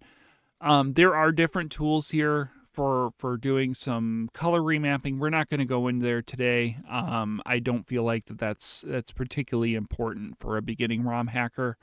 But we can kind of, we can take any selection that we want here. And you can you're really only going to be doing this piecemeal. So I wouldn't worry about selecting multiple things at a time with that. It doesn't take too long to copy things over. And one other thing I do want to say that I forgot to mention, when you are making new XGFX files with very limited exception, you're going to be limited to just this top part here. Okay. There are some, I don't know if there's a view on here or not. I don't see it on this particular version, but they can only handle I think it's 4 kilobytes. If you do anything below here, Lunar Magic's not going to recognize this entire file. It's going to be too big for it. So keep everything, you see how everything cuts off right here. This is the space that you're limited to, like I said, with exception. We're not going to necessarily we'll probably go through those exceptions when we get to ExAnimation, but for right now, this is your workspace right here. You could put stuff down here, but you have to be very careful because it will potentially ask you if you want to expand the file. You want to say no to that because that'll expand it to 16 kilobytes and be way too big. You want to keep it at like 2 or 4. I think it's 4 kilobytes. Let me just double check on that. So this is a 4 kilobyte file. So you want to keep these at 4 kilobytes. If you have them at anything else, it's going to absolutely destroy it. It might potentially corrupt your ROM, which, you know, like I said, we do have our failsafe here for the restore point. We can create a restore point right here if we wanted to, or we can go back here and restore it to a previous state. Doable, but be very careful. Yes. We will go over another thing to kind of go through that when we get to ExAnimation. I don't know if we're going to get to ExAnimation today. We've been kind of moving and grooving here. So are there any questions up to this point? So what we've done so far, we've gone through kind of like the basic toolbars and things like that. We've done backgrounds. We've done sprite insertion. We've done some map 16 editing. We have done, yes, exactly. And that'll be the next thing that we're going to get into is external tools. That's kind of what I wanted to go through. Actually, you know what? Before we get into external tools, let's do exits first. Why don't we do that before we move to external tools? So as you know, we do have, like doors and pipes that can bring us to different locations. We can also go to different locations within the same level. So let's do exits first and things like that. So primarily we're going to be using these buttons here, but we also need a way to transport. So if we wanted to, let's go ahead and throw in a door. A door, you can either go here through the layer 1 editing and we can just go here and search door. Or we can paste it right here through the map 16 editor. We're going to go ahead and just do it through the add objects window. So if we go ahead and save, Lunar Magic is going to throw us an error. Okay. Following screens have exit enabled objects that lead to level 0 or 100. 0. So basically what Lunar Magic is telling us is that this door isn't going anywhere. It's going to throw us into an endless bonus game. So we're going to go ahead and say yes. Now, the other thing that you're going to want to do when you're doing exits is you're going to want to hit F1. F1 right here. I have my screen kind of like maximized. This is going to show you your screen numbers. This is going to be very important for setting destinations, especially within the same level. Okay, so right here we see that this is on screen 0. Okay, so what happens when this is what happens when we try to enter a door with no destination. It's going to throw us into the bonus game and there's no way that we can get out. We are completely soft locked, which we do not want. So why don't we say we are going to link 105 and 107. Okay, I want to go to level 107. 107 is a great level. So if we're going to do that, we're going to click right here, the Open Modify Screen Exits dialog. Okay, so screen number of exit to modify. Now we've already noted that our door is on screen 0. And you see 0 is not set. So if we want to do a level destination, all we have to do is make sure that we're on screen number 0 and type in 107. And right here, it's going to do a blue box. This is telling us that any door or pipe that is located on this screen, so we could put another door here if we wanted to. All these doors will take us to level 107. Okay, so I'm going to go ahead and save. So we can choose any of these doors, any of them. And it's going to take us to level 107. We'll go try this door. This will also take us to 107. So right there is a good way that you can kind of set those up for success there. If we wanted to transport somewhere else in this level, we have two options for that. We can do a secondary entrance, or we can do a midway entrance. Okay? So you can see we're in sprite editing mode. We can move Mario around. But if you look over here, you see we have a midway entrance. So like I said, we have two choices for this. So we can move this midway entrance. That way, if we get a midway or something, we can, do that.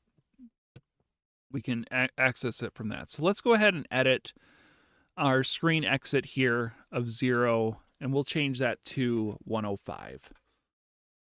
Now, this will just take us back to here, to this beginning point. One other thing is we can go to the midway entrance, okay? Midway exit to level 105. So let's go see what that looks like. Hello, Jinrock. How are you doing? So if we go use this door again, that'll take us here. So that's just kind of a quick way to do it. If we wanted to do that, we could also left click on Mario and right click on him. And this will be a secondary entrance.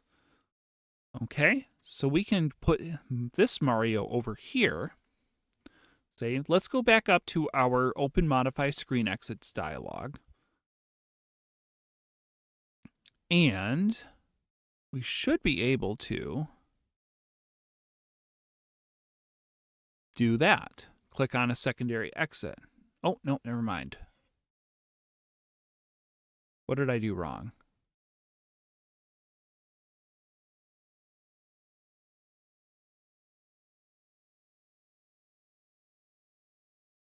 I think I did that. Exit to level 5. Okay, I remember now. Okay, we actually, so you see here how it says 0, 0, 0. I'm sorry, I don't do secondary entrances too long, or too often. We actually want to put level destination or secondary exit number of 0, 0, 0. So we are basically staying in the same level here. No, I didn't do that right. See, I'm learning along with you guys. How about that?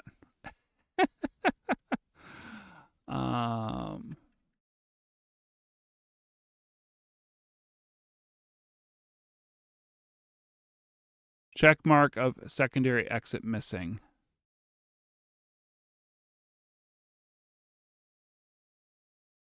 Oh, 5-2.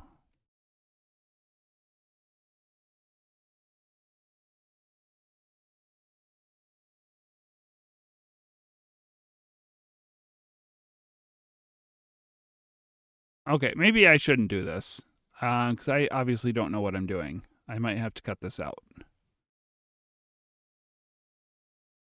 To level 100. We don't want that.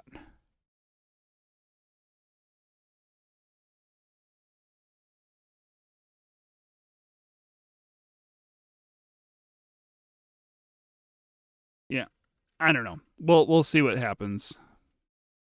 I don't do these very often, but yeah.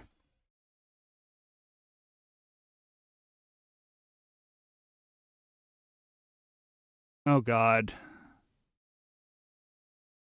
So do I need to go to screen exit 2?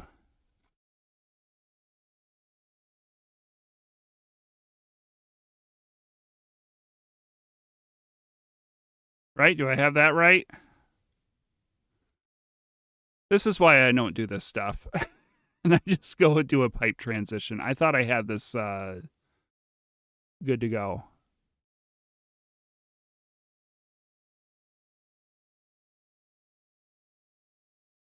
Okay.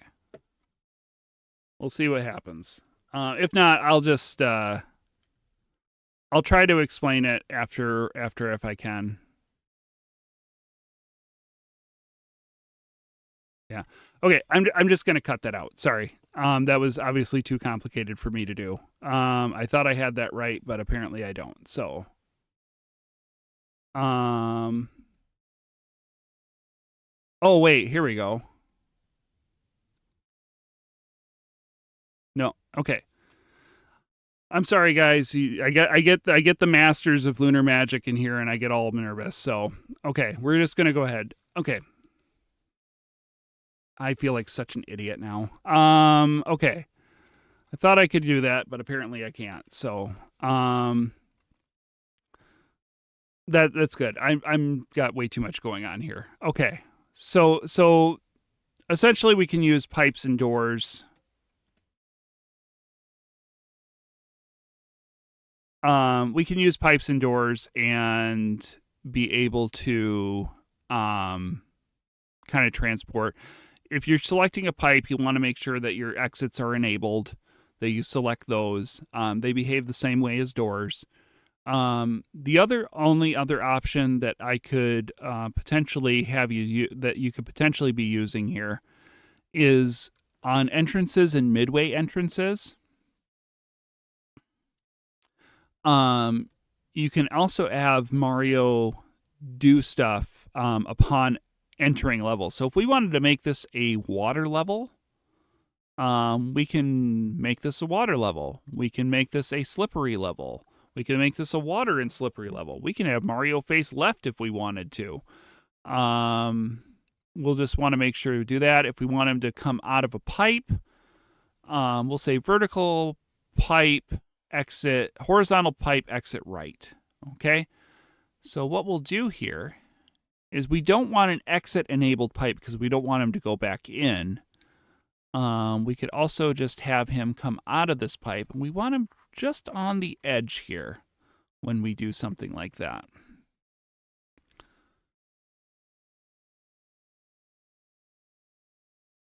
And as you see here, Mario comes out of the pipe, but he can't go back into the pipe. So this is good, and we can still use this door if we wanted to go to our previous thing. So I'm very sorry about the secondary entrance thing. That part always screws me up. I thought I had it right, but apparently I don't. So I apologize for that. Like I said, I get people in here that know a lot more than I do, and yeah, it's then I get all hot and bothered. So any questions regarding screen exits other than secondary exits, because I don't know how to do it?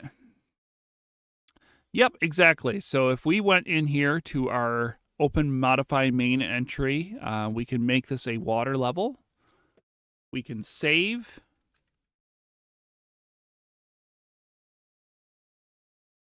Maybe we'll do a follow-up there to what we were kind of working on. So we don't need any water tiles for that. The sprites will still act as though they are on ground, but we can do stuff like that.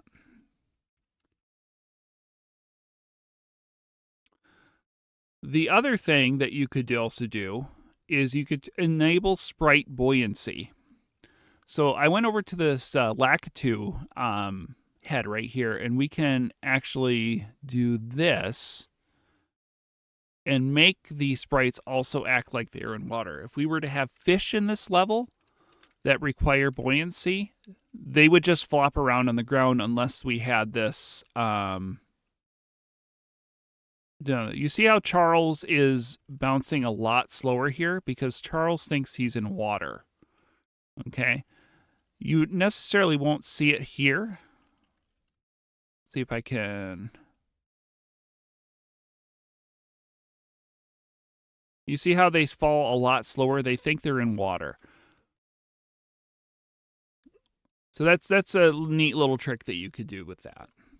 So I'm going to go ahead and turn off sprite buoyancy because we don't need it, and we will go ahead and make this just a regular level. Any other questions before we take another break? Because the next part, I'm going to try to be quick here. I think we only got about an hour or so left of the stream. So we're going to be going through all of our common tools. And we're going to go through that and see what happens. So, but anyways, I will. I'm gonna if there are not any other questions, I'm gonna go ahead and take a quick break. I'm gonna go rest my voice for a little bit longer, and we will be back. But yeah, you can just kind of play around with stuff, and sometimes things will work, and sometimes things don't, and that's why we have a help channel, and we have wonderful people in the chat that can also help out with stuff as well. So, all right, BRB, because I don't see anybody that has any questions. We're going to take a quick break, get up and stretch. I'll be back in about 3 to 5 minutes. So enjoy some clips if they continue to work.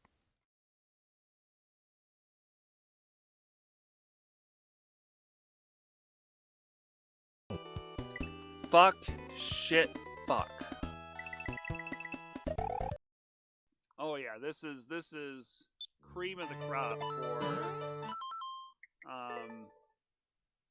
this is one of the best music levels I think in existence. So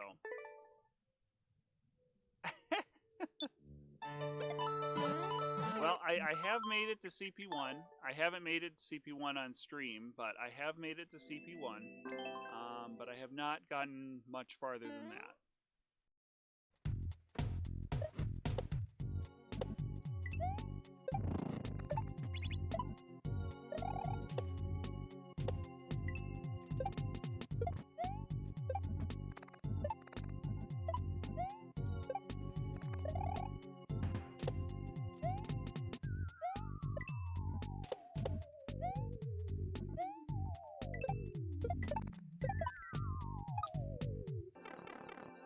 I almost didn't make it out of there.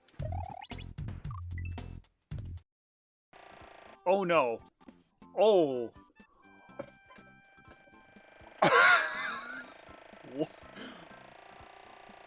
What did you guys do to my game?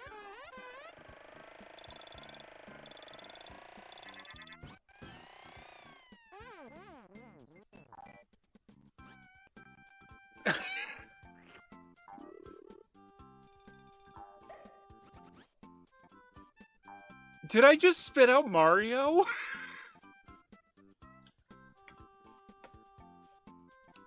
I just ate and spit out Mario into the pit, and now I can't proceed.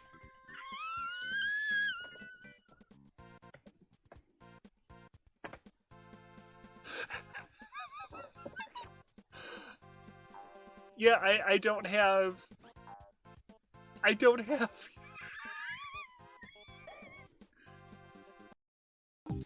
Shrimp on the barbie. Forsters. It's Australian for beer.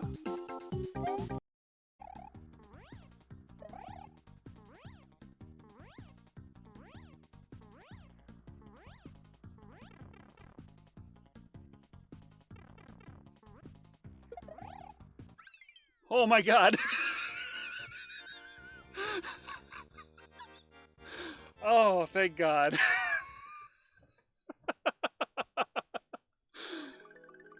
Oh.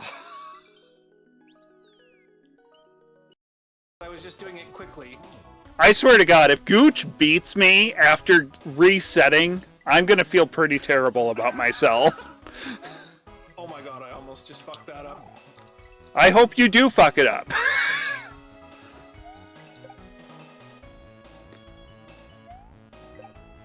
It'll be the upset. All right, we are back. Welcome on back. So you realize you could actually add stuff to the level. There's just a broken search window that happened to be eating all your. Oh, wonderful. All right.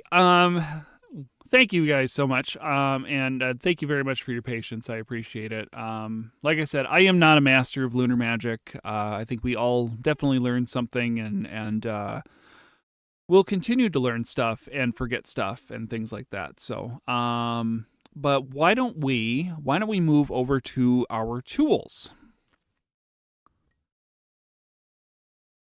So I think we've got a pretty good handle on kind of the interface of what we got going on here.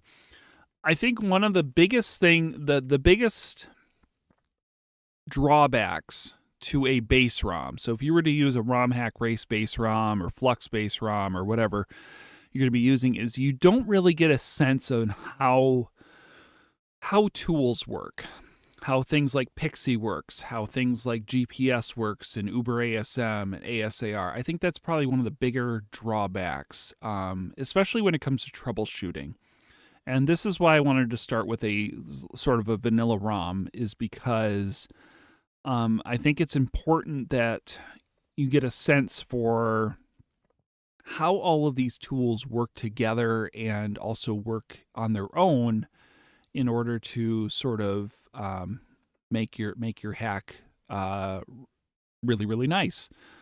So we're going to be going over 4 tools. Yo, Hexen, thank you so much for the Happy Maury New Year's. Yes, thank you. So the first tool we're going to be using is called PIXI. I think PIXI is a really great way to showcase how to insert custom sprites and also kind of link that back in with graphics. So I have 2 sprites that we're going to try to insert today. Let me go back to my desktop here and go to resources. So first off, we're going to go ahead and I already have PIXI downloaded. I thought I did. Maybe I don't. There it is. We're going to be using PIXI here. I'm just going to copy this folder and I'm going to go back into my Learn2Lunar folder here.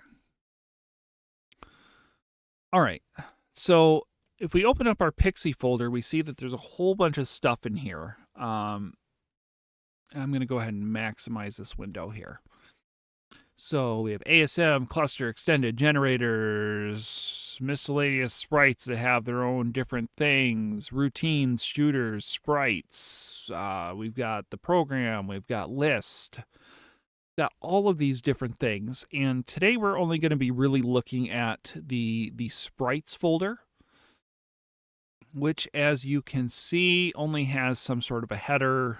Make sure to keep that header in there, never delete it. That's what PIXI uses to kind of look and see if there's anything in there. And we also have a list.txt, which is just a blank notepad file.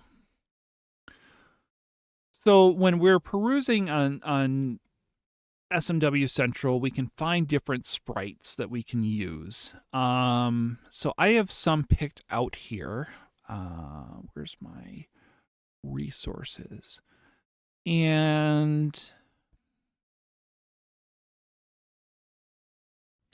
the first one we're going to do is called the Paraspiny. Basically, this is a spiny with wings on there.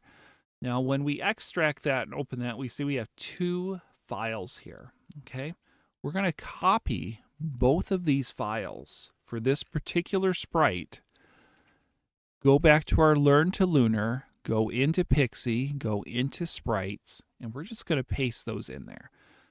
So the ASM file is the actual coding for the sprite. The JSON file, the JSON, it could also be a .cfg file. It could also be both. The current best practices is to always use the JSON file because that does have image data in there as well as some configurable settings, things like that. So if we open up the ASM file, I just have this in there. You can see that we have some different data here. Sometimes there's things that we can change as well. We typically don't want to do anything with the code right here, but there are sometimes some configurable settings in here that we could mess around with. We're just going to keep this as vanilla as possible for us, and we're going to go ahead and try to insert this in here. Now, for the paraspiny, we always insert the .json or the .cfg. We never insert the ASM for sprites unless they are like an extended sprite or a generator or something like that. But just for general sprites, we always want to insert the .json. All of this is also available in the README. So if we go here to our list, we have a blank slate. Like I said, all of this is included in the README. You can start with 0. We would always want to work in probably hexadecimal format. So we can start with 00, we can start with 01, we can start with 20, we can start with A0, we can start with whatever we want. I personally don't like starting with 0. I like to always start with 1. You do not have to do that. But I like to start with 1. So we're going to type in 01 space paraspiny.json, which is the exact name of the file. We're going to save that. And then we're going to close that out. Now, if we try to run PIXI right now, it's going to bring up a dialog box. This dialog box will prompt us to enter a ROM file or drag or drop the ROM. So we can just go ahead and drag this in here, and it's going to autofill that. Could not open list file. Now, what does that mean? That means it can't find the list file. So there's a couple of different things you can do. I'm going to tell you the one thing that you do not want to do. Do not move your ROM into the PIXI folder. Do not move your ROM around. Do not move your ROM around. Do not move your ROM around. That is how stuff gets broken. Okay. This is coming from experience. This is coming from other people having other issues. Do not drag this into your PIXI folder so it can find the list file. Do not do it. Do not do it at all. If you take away one thing from today, do not move your ROM around. The other thing is we can open up a command window using the README, and we could remap where it's looking for that, this and that. The one thing that I always do is this is the only tool that you do this with, is we're actually going to take our list file and we're going to paste it in the same folder as our ROM. Okay, that's all we're going to do. So if we try to run this again, it should bring up our dialog box again. Whoops, didn't want to do that. We're going to go ahead and go back and find our ROM. Okay. All sprites applied successfully. Fantastic. So let's go back into Lunar Magic here. We're going to open up Lunar Magic, and we're going to go open up our ROM. Now, we already have our spinies loaded, which is great. And there wasn't any sort of graphics files, so how do we get our sprite in here? So we've run PIXI, and in general, close out of Lunar Magic whenever you're running any of these tools. It's just, for me, it's just like a good best practice to do. Just try to close out of your program, and then just that way you can kind of start fresh. So if we go to our sprite editing mode, and we go to our add sprites window, because we're using a JSON, there's going to be some sort of data with that, okay? So I have my cloud unclicked here for a reason, because I want to try to find where our paraspiny is. You can see all these different things. So look at right there. There's our paraspiny. And the JSON file actually gives us a couple of different configurations with that.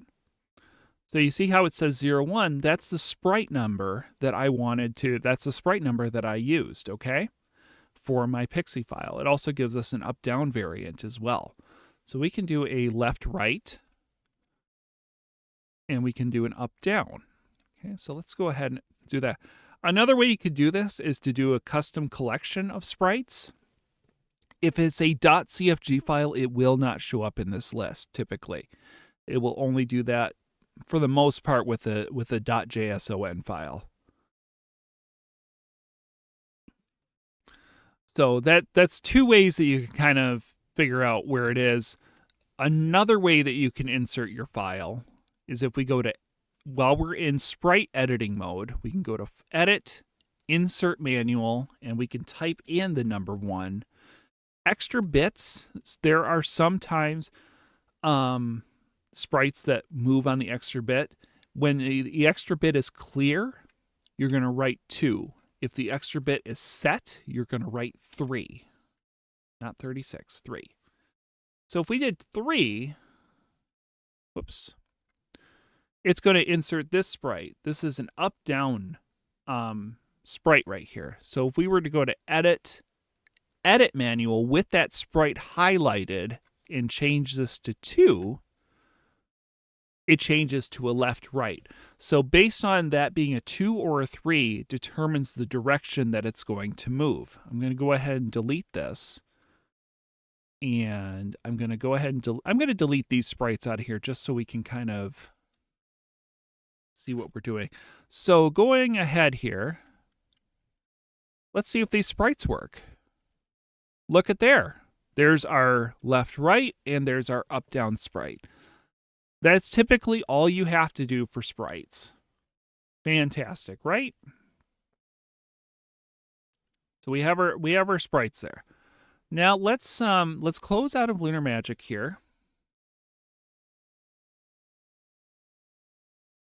And let us let's go and get another sprite. So this one is going to be a little bit more complicated. Let's see, which one did I? This one, the birdfish. So as you can see here, we have a lot of different options here. Thank you very much for that follow. Appreciate it. So we have a lot of different options here. We're not going to be messing around with the generators today. So the generators is not something that we're going to be messing with. I think that's just a little bit too complicated.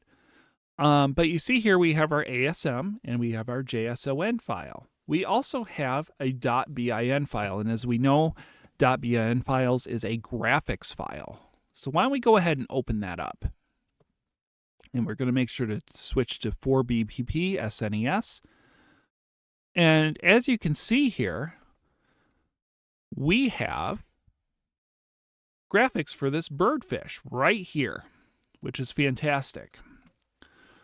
And it's also in a familiar looking graphics file. So this is great. So I don't necessarily, so because this is going to need its own graphics, we want to make sure to take care of that. So, oh, I didn't mean to close out of that. Oh. So with this open, why don't we go and find our ExGraphics, and let's go find ExGFX 80. You'll notice that this is the same. I'm going to try to move my windows around here. So this is the same thing. So this is the GFX 80 that we had our spinies with here, okay? You'll notice that down here, we can also copy and paste, but we will be replacing the pretty much all of the platforms here. But I'm not planning on using those, so I'm actually going to copy these using our Control-C and our Control-V. And I'm going to go ahead and save that. Okay, So I have saved these. So now we have these graphics loaded for the sprite. Now the sprite hasn't been inserted yet. We still need to insert the sprite, but at least we have the graphics. If you wanted to have the original graphics, you would just simply rename that XGFX 80 or 81, put that in your ExGraphics file, make sure to insert the graphics, and you can go ahead and move on with that. So we already have these inserted. We're going to go ahead and close out of that. So for this birdfish, we're going to copy this ASM and JSON file. We're going to go ahead and copy. We're going to go back into our Learn2Lunar folder. You can see how this is starting to grow a lot, right? We're going to go into PIXI. We're going to go into sprites, and we're going to copy and paste. And there it is, birdfish.json. And we're going to go ahead and copy that file name. And if you remember, we put our list with our ROM right here. And we can just go ahead and go 02. And we can go ahead and just put birdfish there. Now let's go ahead and run PIXI. So we're going to go back to PIXI here. We're going to open it. A lot of like little clicking around, a lot of different things going on here. That's just part of ROM hacking. We're going to go ahead and do test.smc. And our sprite has been successfully inserted. Let's go ahead and open up Lunar Magic again, which we're already in. And we are going to go ahead and add the sprite. Now we're going to go to our custom collection of sprites. Now you see our birdfish, this still looks like a platform, doesn't it? Well, what did we forget to do? We forgot to reinsert all of our graphics. So let's close out of this, and we're going to click on our mushroom there, graphics insertion complete. Let's go back in. There's our birdfish now. Yo, what's up, Slinstill? So there's our birdfish, all ready to insert, and it doesn't have any variants. So we can just insert that just like that. And let's see what happens, right? We got to see what happens.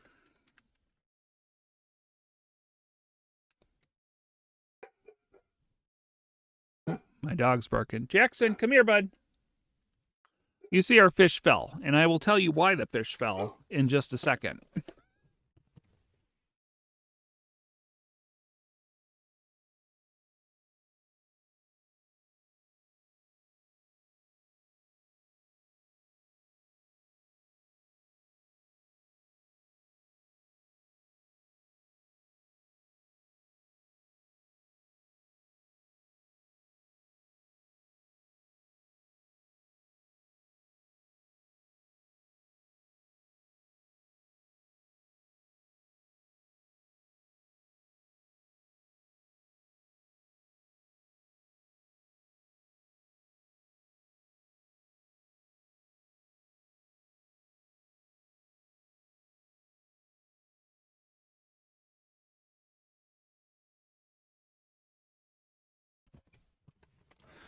Sorry if I bumped the microphone there. I'm hoping he'll be okay here. This is like probably the most important things I wanted to show today. So the fish does not do anything because it needs buoyancy. Okay? It also needs something like water to jump in and things like that. So this is going to be a good opportunity to show you layer 3. So layer 3 is this button right here. We can change our layer 3 settings. And right now we have a blank layer 3. You'll notice that we have some options here. So what we want to do is do the water low tide only. Okay, now we can't see that right now because it's behind. It's not taking priority. We want to force layer 3 tiles to work above everything. Right there. There you see. Now you see our tides. They're a little close to the top there. How about that? The other thing we want to do is we did this earlier. We want to enable sprite buoyancy. Okay. So let's see what happens now once we have that. This should work now. There you are. And now our we have both of our custom sprites right here. Lovely day.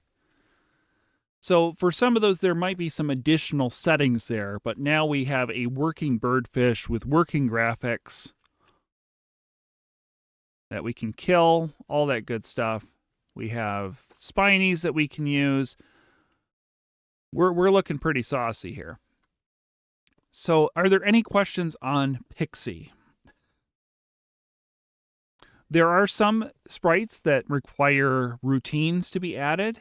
And when a sprite has routines, if we go into our PIXI folder, you can see there's a folder here called routines. There are some routines already in here, so it might already be included. But essentially, that's where you would put stuff like that. Like I said, there is a README here that's really comprehensive that answers a lot of those questions. But essentially, that's how you insert a custom sprite. With kind of a simple way and a little bit more complicated way, I guess, with the graphics. So you can kind of move them around. You can rename your ExGFX to pretty much whatever you want. Yeah, it's a lot of good stuff. So we just happened to luck out and be able to find that this birdfish was using a GFX file we were already using some of the sprites with, so we could just copy and paste it in there. But we could also just create a new XGFX file with that.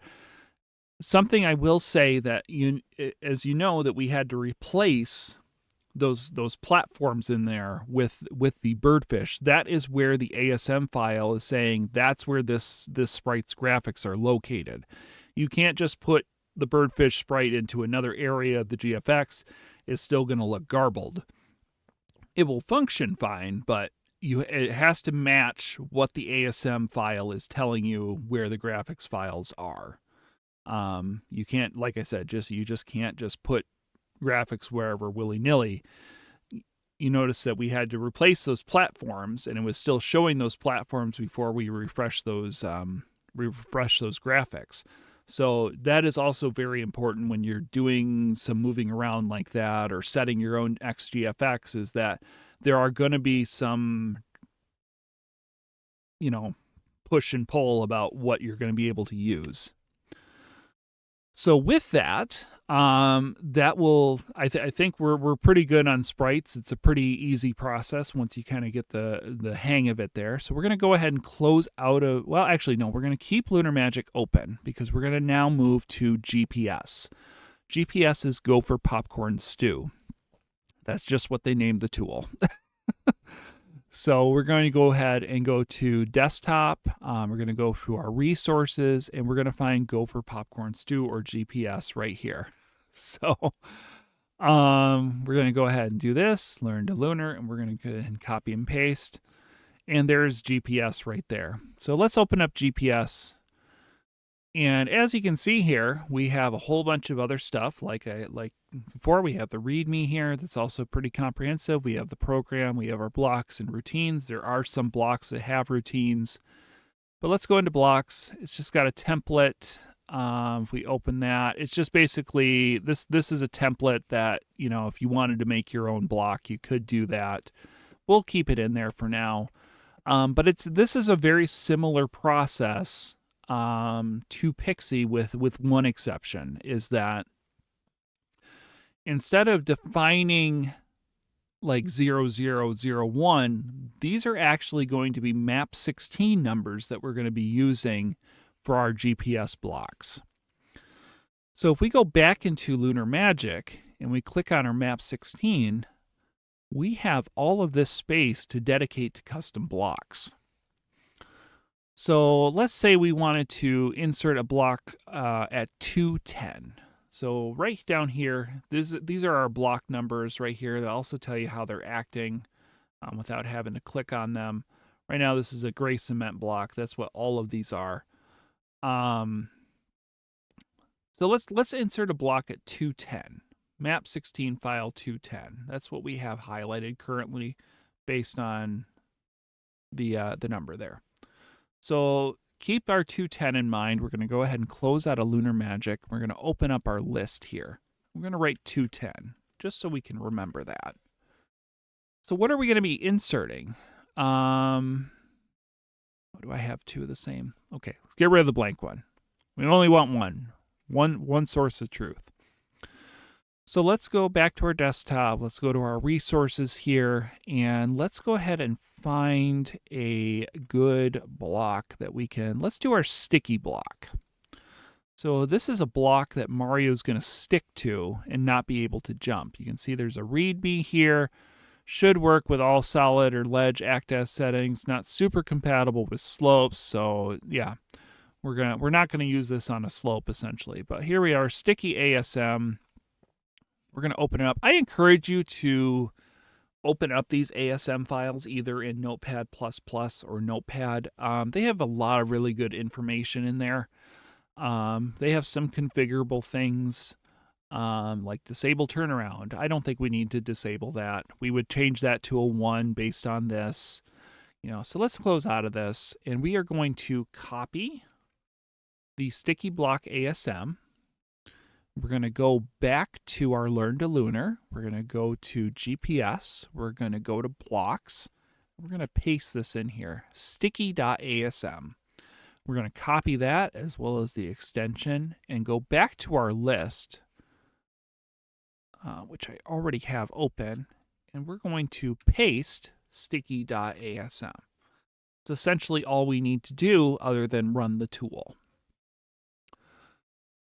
So with that, we will close out of this, and let's go ahead and run GPS. GPS is similar style to our PIXI, where we enter a ROM name, drag and drop. So let's go back to our Learn2Lunar. We'll go ahead and minimize this. Find our test.smc. We'll drag and drop there. All blocks applied successfully. So let's go ahead and open up Lunar Magic. We'll open up our ROM. And if we go to block number 210, a block that halts the player from above, that has changed from a gray cement block. Now you notice though that, so we can put this in here and it will function perfectly fine. Okay. Let's go ahead and run this.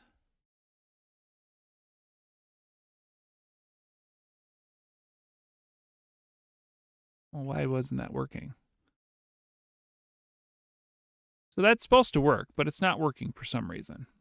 So let's try to diagnose it. Why isn't this working? Let's go ahead and get rid of the custom sprites here.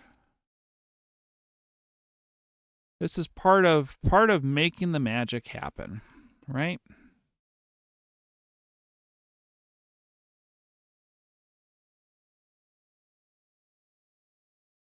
Part of making the magic happen.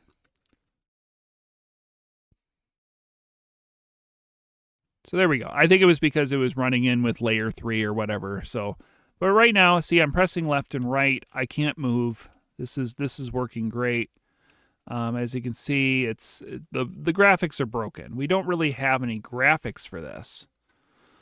So we can use our 8x8 tile editor to sort of make our own. So let's go ahead and grab our 8x8 editing mode. And why don't we just grab one of these and we'll paste it right there. So you see it replaced the graphics right there of that. Now we don't want the player to assume that these are turn blocks, so we're going to change the palette while we have this highlighted to something else. Why don't we do purple? So we've saved our map 16, okay, and our level has been saved. And you can see here.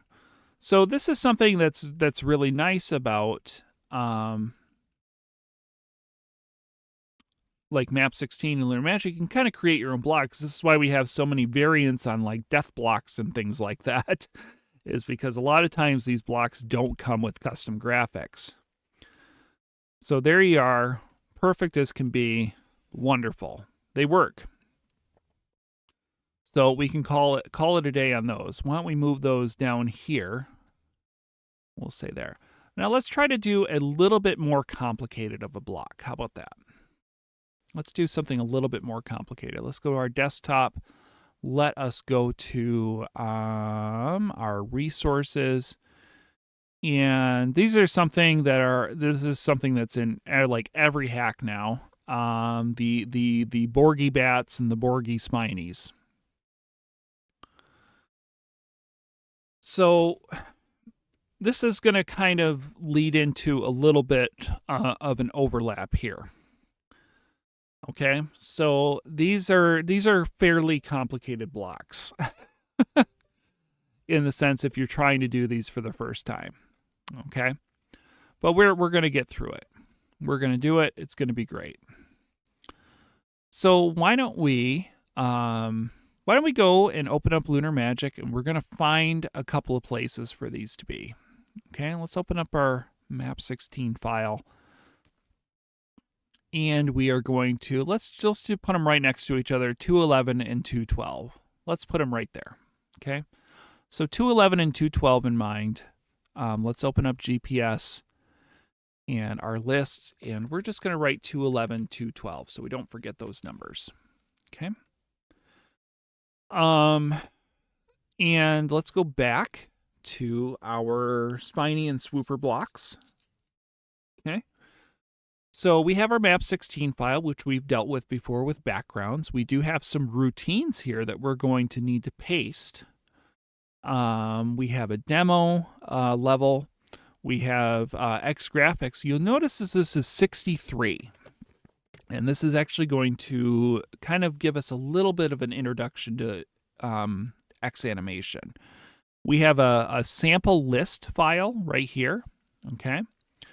And you'll notice that the numbers are a little bit different here, and I'll explain what those mean. And then we also have a README, and we also have a spiny block and swooper block. So you can go through the README. This will tell you pretty much exactly what to do and how to insert these. But we're going to walk through it. So first off, let's get our routines. We don't want to forget about those. So we're going to copy our routines folder, and we're going to paste this. We're going to paste this, right into routines. There we are. They're all there. Perfect. We don't need to do anything else with the routines folder. Let's open up our demo level. Let's see what level this is at. So this is at level 105. We're currently using level 105. So we don't necessarily want to overwrite anything. So, but I think we're confident enough that we can get these without the demo level. Okay? We will need the demo level for one thing, and I'll show you that in just a little bit. And about how I do it, at least. And then we also have our spiny block and swooper block. Okay, so we're going to copy those. And we're going to go into our blocks folder, and that's where we're going to paste these. So with our list still open,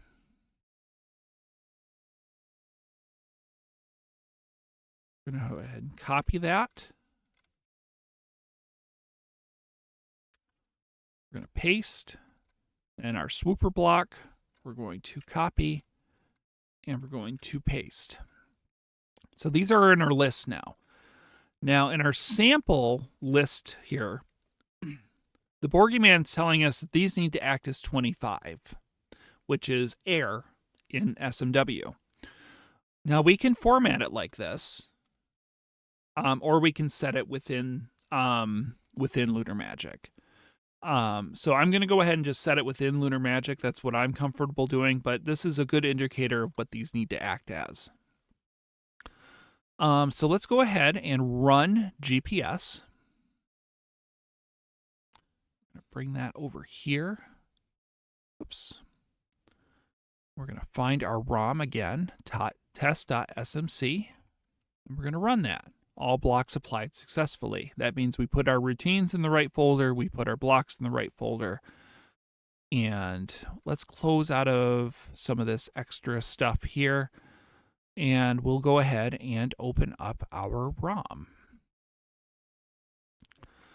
So if you remember, we have level 105 that we're using. We could remap this to level 106 if we wanted to, but I wanted to show you a different way of kind of doing this.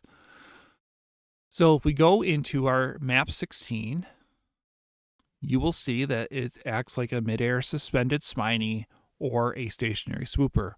We do remember that these need to act as 25, so we can save those.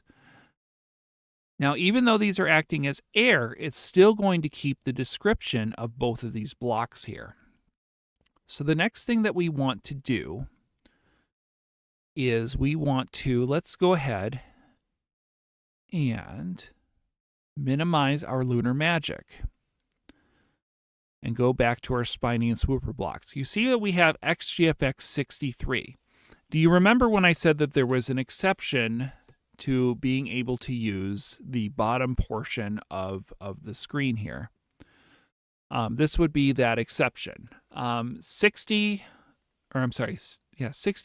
61, 62, and 63, you can use this bottom portion. The Boogeyman is not doing that here, but having 60 through 63 allows us to use ExAnimation. That is something that we can use there. So like I said, this is a really good introduction. So this is opened up in YY-CHR. We don't necessarily need to do anything else with that. We just need to copy this because we don't have an ExGFX 63 yet. Go into our Lunar. We're going to go ahead and paste this here, okay? And now we are going to go back into Lunar Magic, and we're going to insert this. Now, how do we access 63? So over here is our ExAnimation. Now we can do this on a global setting, or we can do this on a level setting. We're going to go ahead and do global because we want these available in every single level that we do. So we can go here, and oh my gosh, this is super overwhelming, right? All right, we're going to kind of go through this together here. So right now, there are certain slots that can be used to animate your own things and this and that, and maybe we'll do a little bit of an example here in a little bit. So right now we're not going to be using any of these because the Boogeyman was very kind enough to animate all these for us. So for these particular blocks, because we're using ExGFX 63, we're going to go ahead and click Use Alternate ExGFX File 63.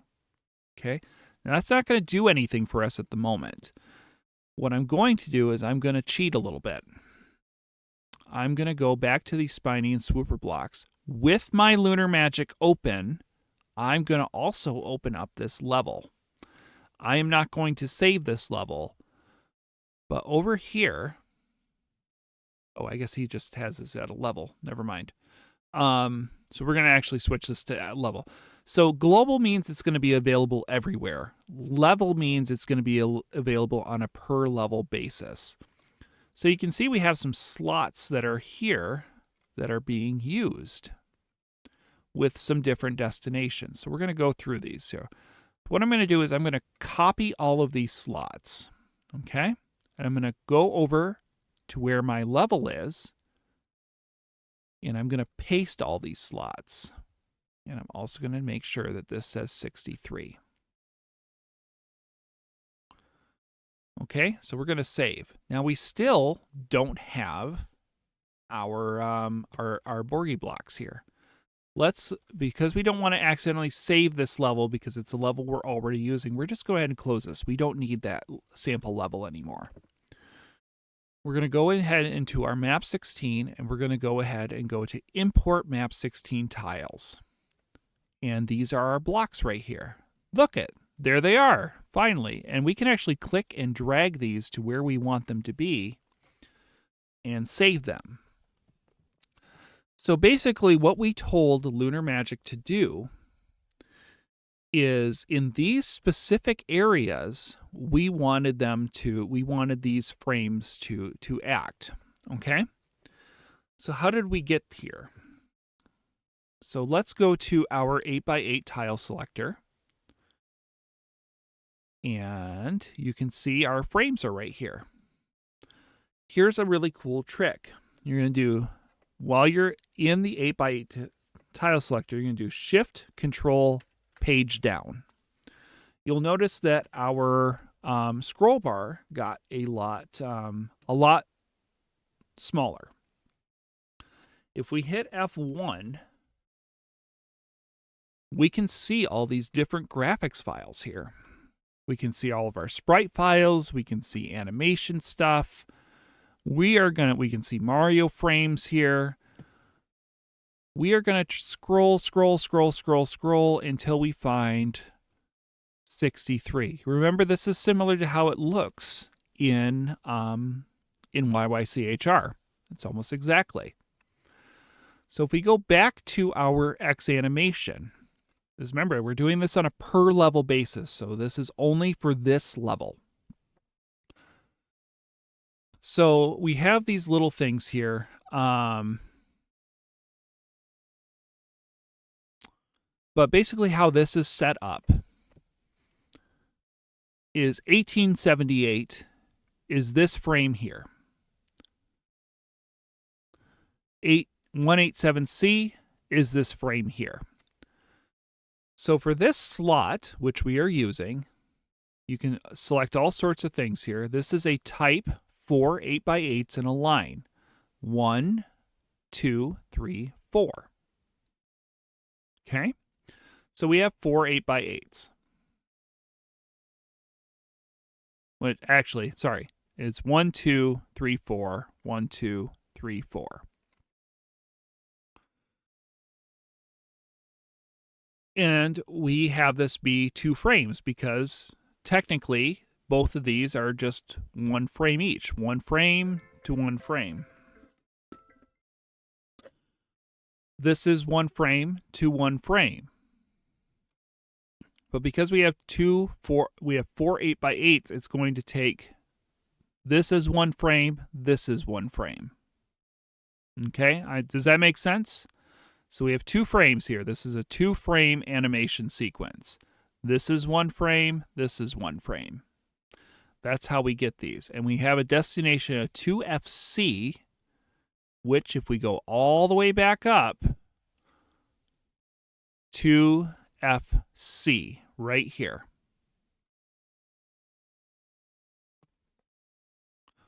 So if we were to change this to 4, per Antelope's suggestion here,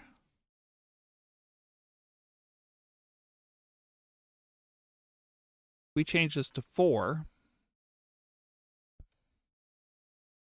and so this 1800 is null and void because when we were using 2, it was only using these 2, right? It ignores all the rest of these. If we were to change this to 4, and we were to wanting it to hold a little bit on the second frame, here, watch what happens to this bat here.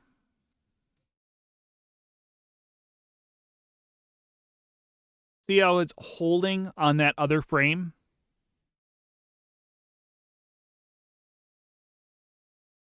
That's a way that you can kind of manipulate the animation.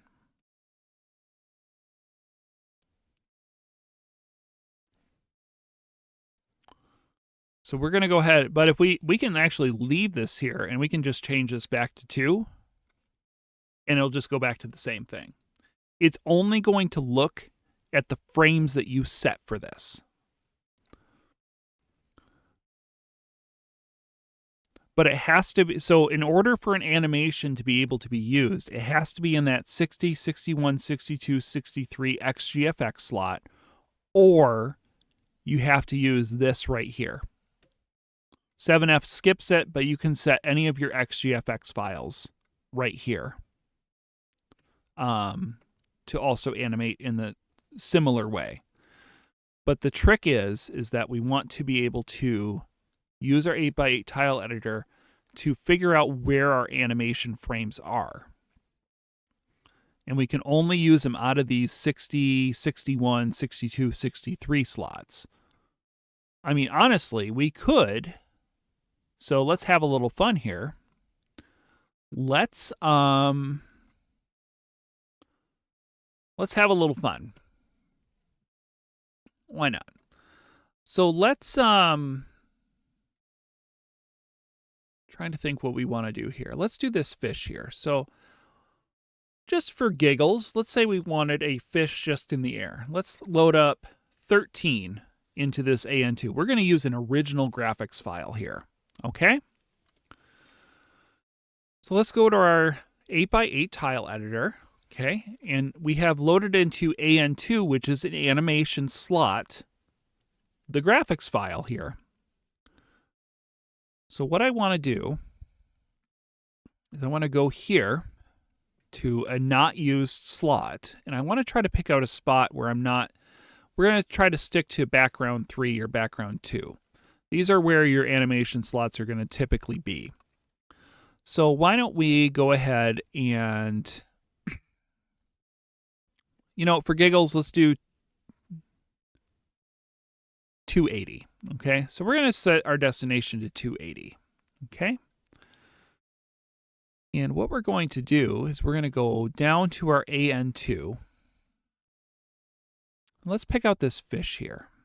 Let's pick out this fish. Now, it's not formatted in the same way, but we can still kind of get away with this here.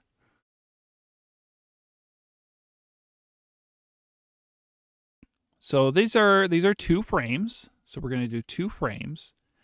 I believe if we do 2 8x8 stacked, so I think it's going to take the stacked, this as if they were stacked onto each other. We're going to do 7E7, and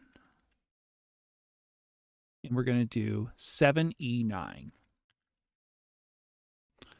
No trigger, nothing like that. We're not going to use our alternate source, so it's not going to try to pull from here. If this was checked, it was going to try to pull from here. Let's see what that looks like.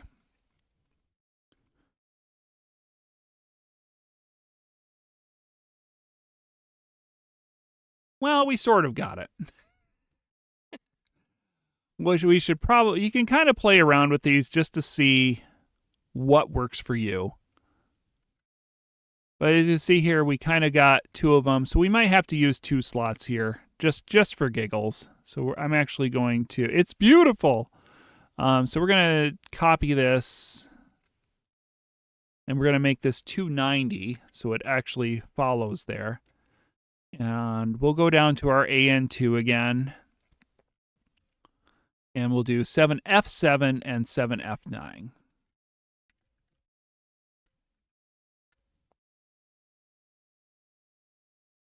And there you go. There's a fish that we can bring in with our 8x8 tile editor, as if you remember. And now, because we're using this as a background, we're only limited to certain colors here, but, we can have a green fish, I guess. And we can make this act like a cement block. We can make this act like a piranha plant, all sorts of things. So that's just kind of like something you can do with ExAnimation. Just a really, really quick kind of tutorial on ExAnimation. We have our Borgie blocks here. We have our spiny. We have our swooper. We have our fish munchers. We have all sorts of stuff. So it's just kind of matching numbers to numbers, if you will. So let's go ahead and make sure that these work.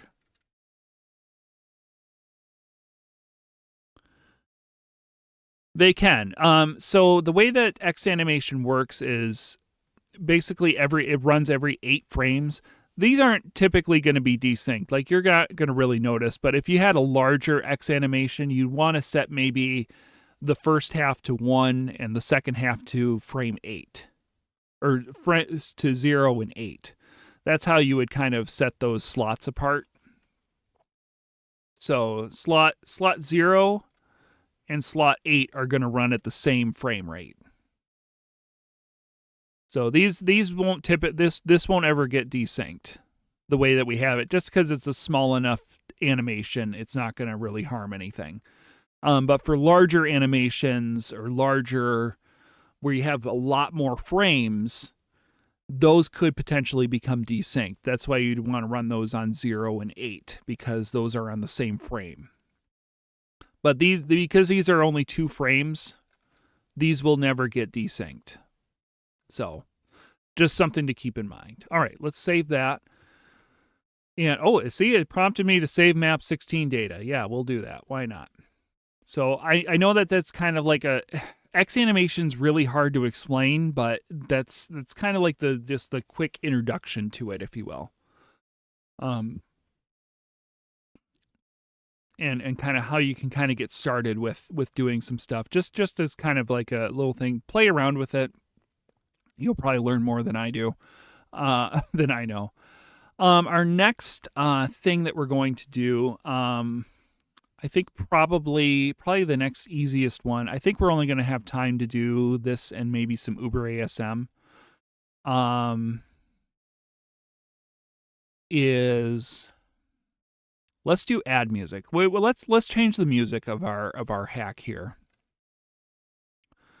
So we have add music. We've already have it downloaded. We'll go ahead and put this into our Learn2Lunar. There's a lot of resources for this, but this is actually a pretty simple tool to use. So let's go ahead and bump into add music. It's got a couple different things here. So basically this is pulling every sample in the game, but also allowing us to insert our own samples. We have a couple of .exe files. We're going to be focused on AddmusicK.exe. That's the one that we're going to be using. We also have a list here. We have a sample group, sound effects.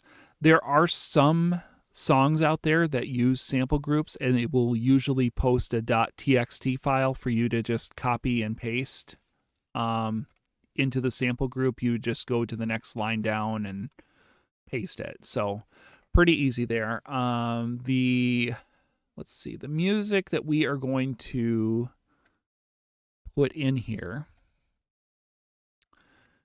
is, I think it's this one right here.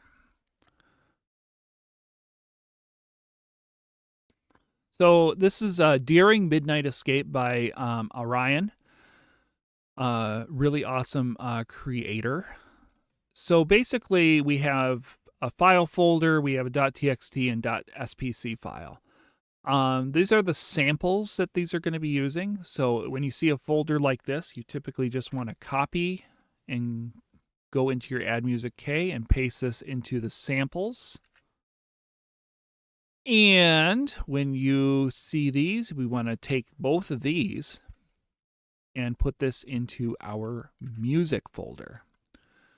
So when we are putting in our music, we just take a copy of that and we open up our list. Now you see here, these are all the original songs here. We don't really want to change these. So we just basically want to let's start at 29 and we'll match that. And it's only going to be looking for that song for that slot. So we will close out of this and let's run AddmusicK, see what happens. So once again, we have a command box here. Let's go and find our ROM. ROM not found. Oh, because I put Lunar Magic in there, not the right thing. You can tell I'm getting tired. So let's try that again.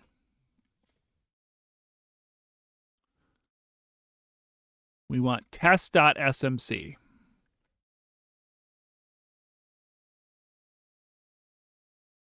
And there we go. There's our song right there.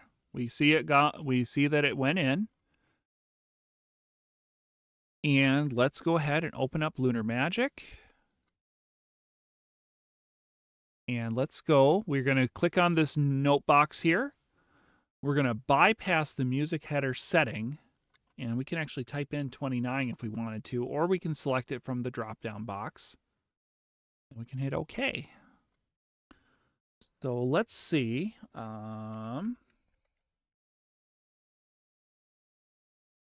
Let's turn up our desktop audio.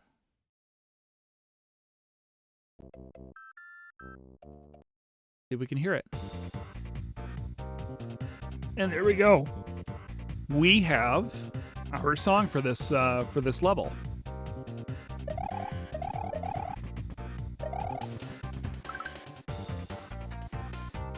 Yeah, we can rat jam.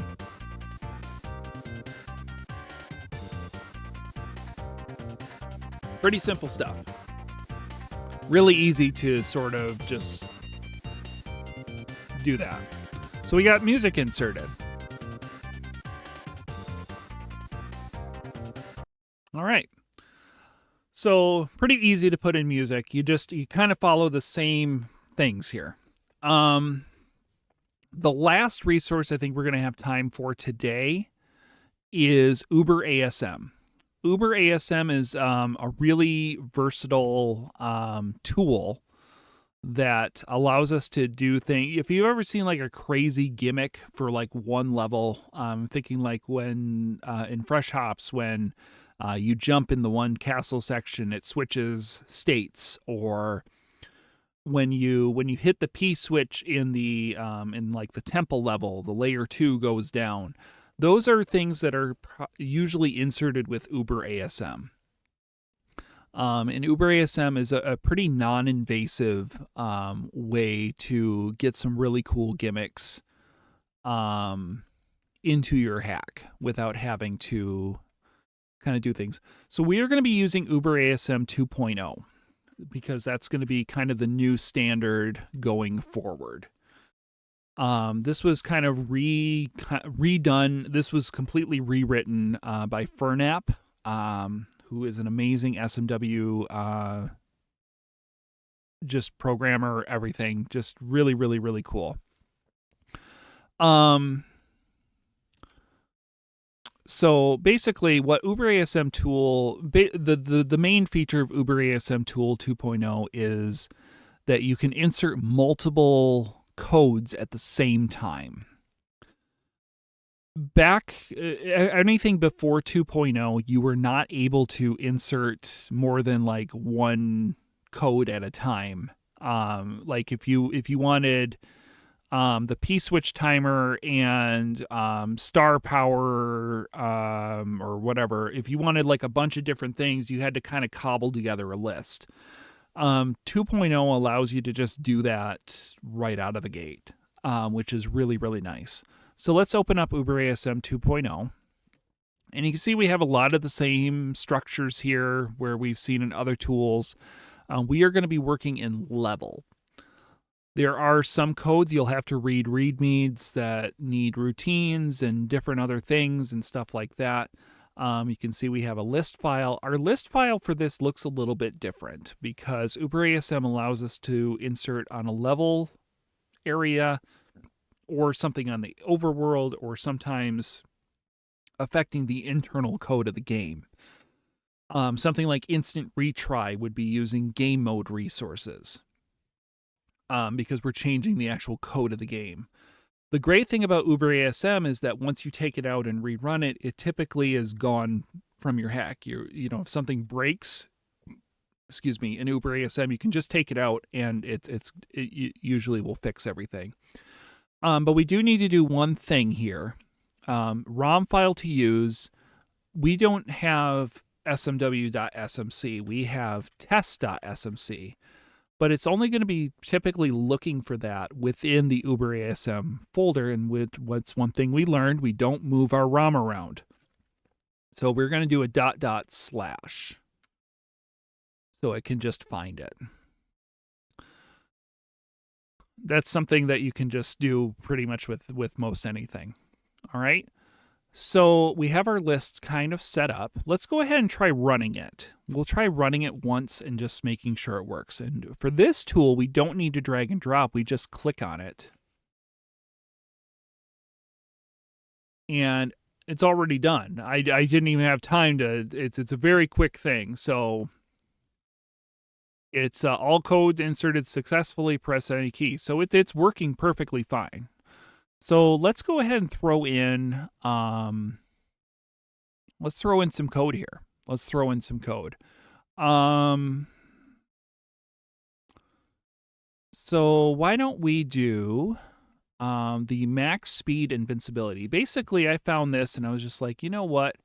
I would really like to run and get star power when I hit P speed. So we're going to go ahead and copy that. And we're going to go back to our Learn2Lunar. We're going to go to UberASM tool.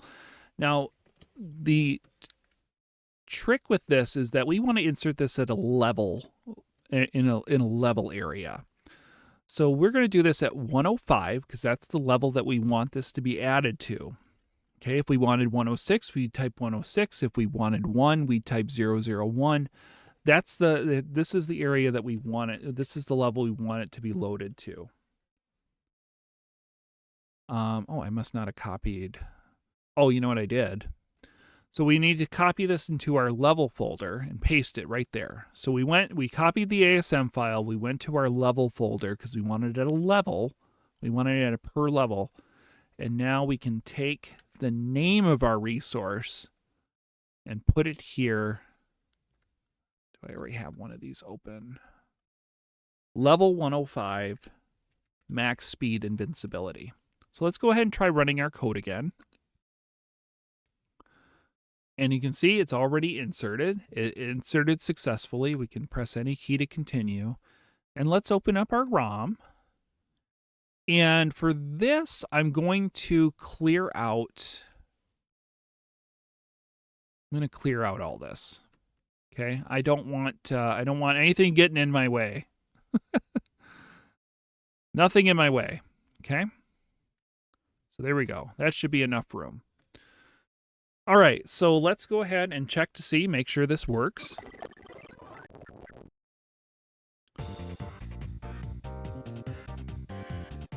So you can see there, Mario gets invincibility frames now when he runs.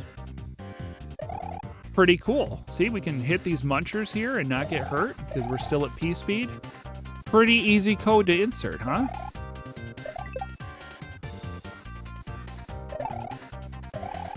But you see, as soon as we lose it, we get it back. So this code is functioning perfectly fine. But if we were to, let's go ahead and die. And we went over here to level 106.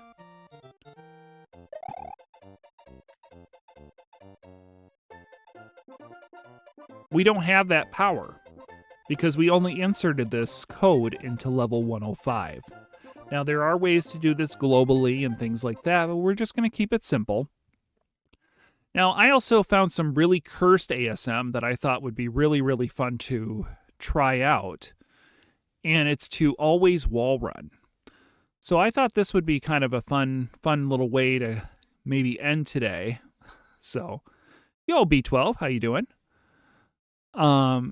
So let's go ahead and let's put in some cursed code. So we're going to make a couple obstacles here, and you'll see quickly why we're doing that. Well, hello to you. Hope you're doing well today. We're going to make some obstacles here because I already know how this is going to work. We're going to close out of Lunar Magic. Now, like I said, in the past, when we've done other things, we've had to create a separate thing and move stuff into library and call it from level and stuff, and we don't need to do that anymore. We can simply, let's go ahead and go to our desktop, and we go to our resources. I already have the Always Wall Run downloaded. Let's go ahead and extract it. Now, this does have a block with it. We're not going to be using the block. We just want the UberASM file. So I'm going to copy that. And we're going to go to Learn2Lunar. We're going to go to UberASM. We're going to paste this also in the level file. And all we're going to do in our list file is right here. We want this at level 105. Okay. Now, we could just make this run by itself on level 106 or level 1 or whatever we want, but I want both of these together. We're going to put a comma, a space, and always wall run. That's all we need to do. Let's run our tool again. All code inserted successfully press any key to continue. So let's go ahead and go into our hack again. And let's just see what happens, huh?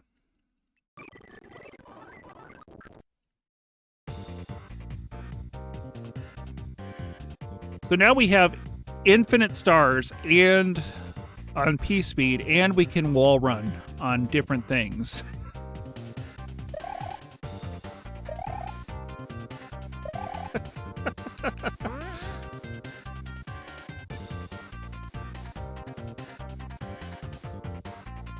There you go.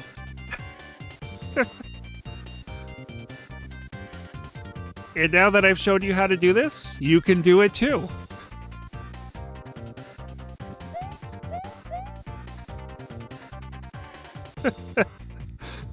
I don't know. I just thought that was some funny shit. So there you go. That's how you would be able to do that. And of course, if you decided you didn't want any of that at all, we could just go back into our list and we can just take out this entire line, save it, rerun it. All code inserted successfully. And we can go back here to our Lunar Magic. We can reopen Learn2Lunar.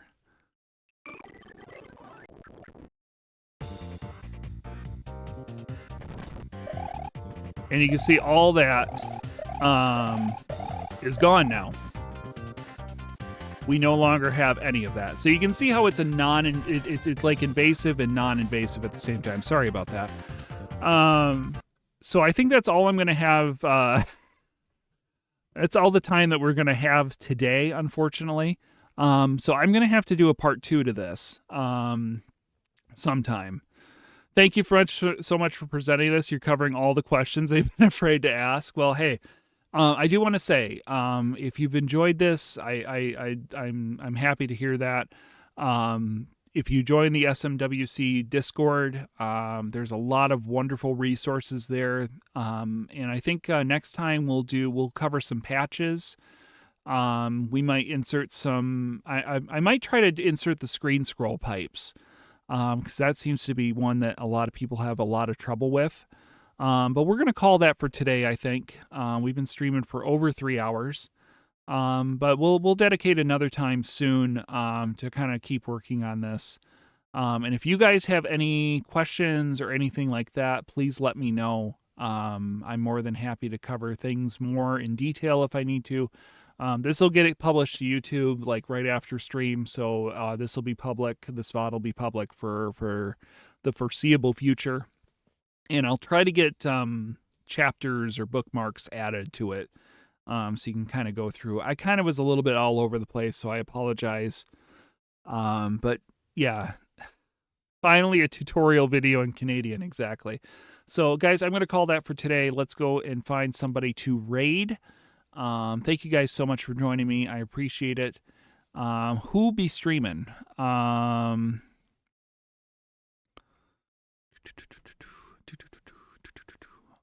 Following. Let's go to following.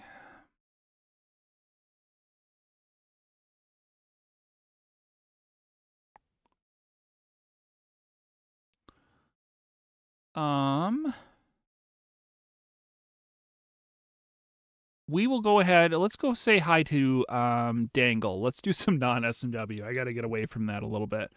And guys, I will be back sometime this weekend with some regular SMW stuff. But other than that, we will go ahead and call it for today. So thank you guys again so much for joining me. I really, really appreciate it. And like I said, if you have any questions or anything, let me know. I can't see chat right now, so whatever. It's a good time. So anyways, I hope you guys enjoyed it. We'll be back with a part 2 sometime in the near future. So see you guys later. Bye. Love you.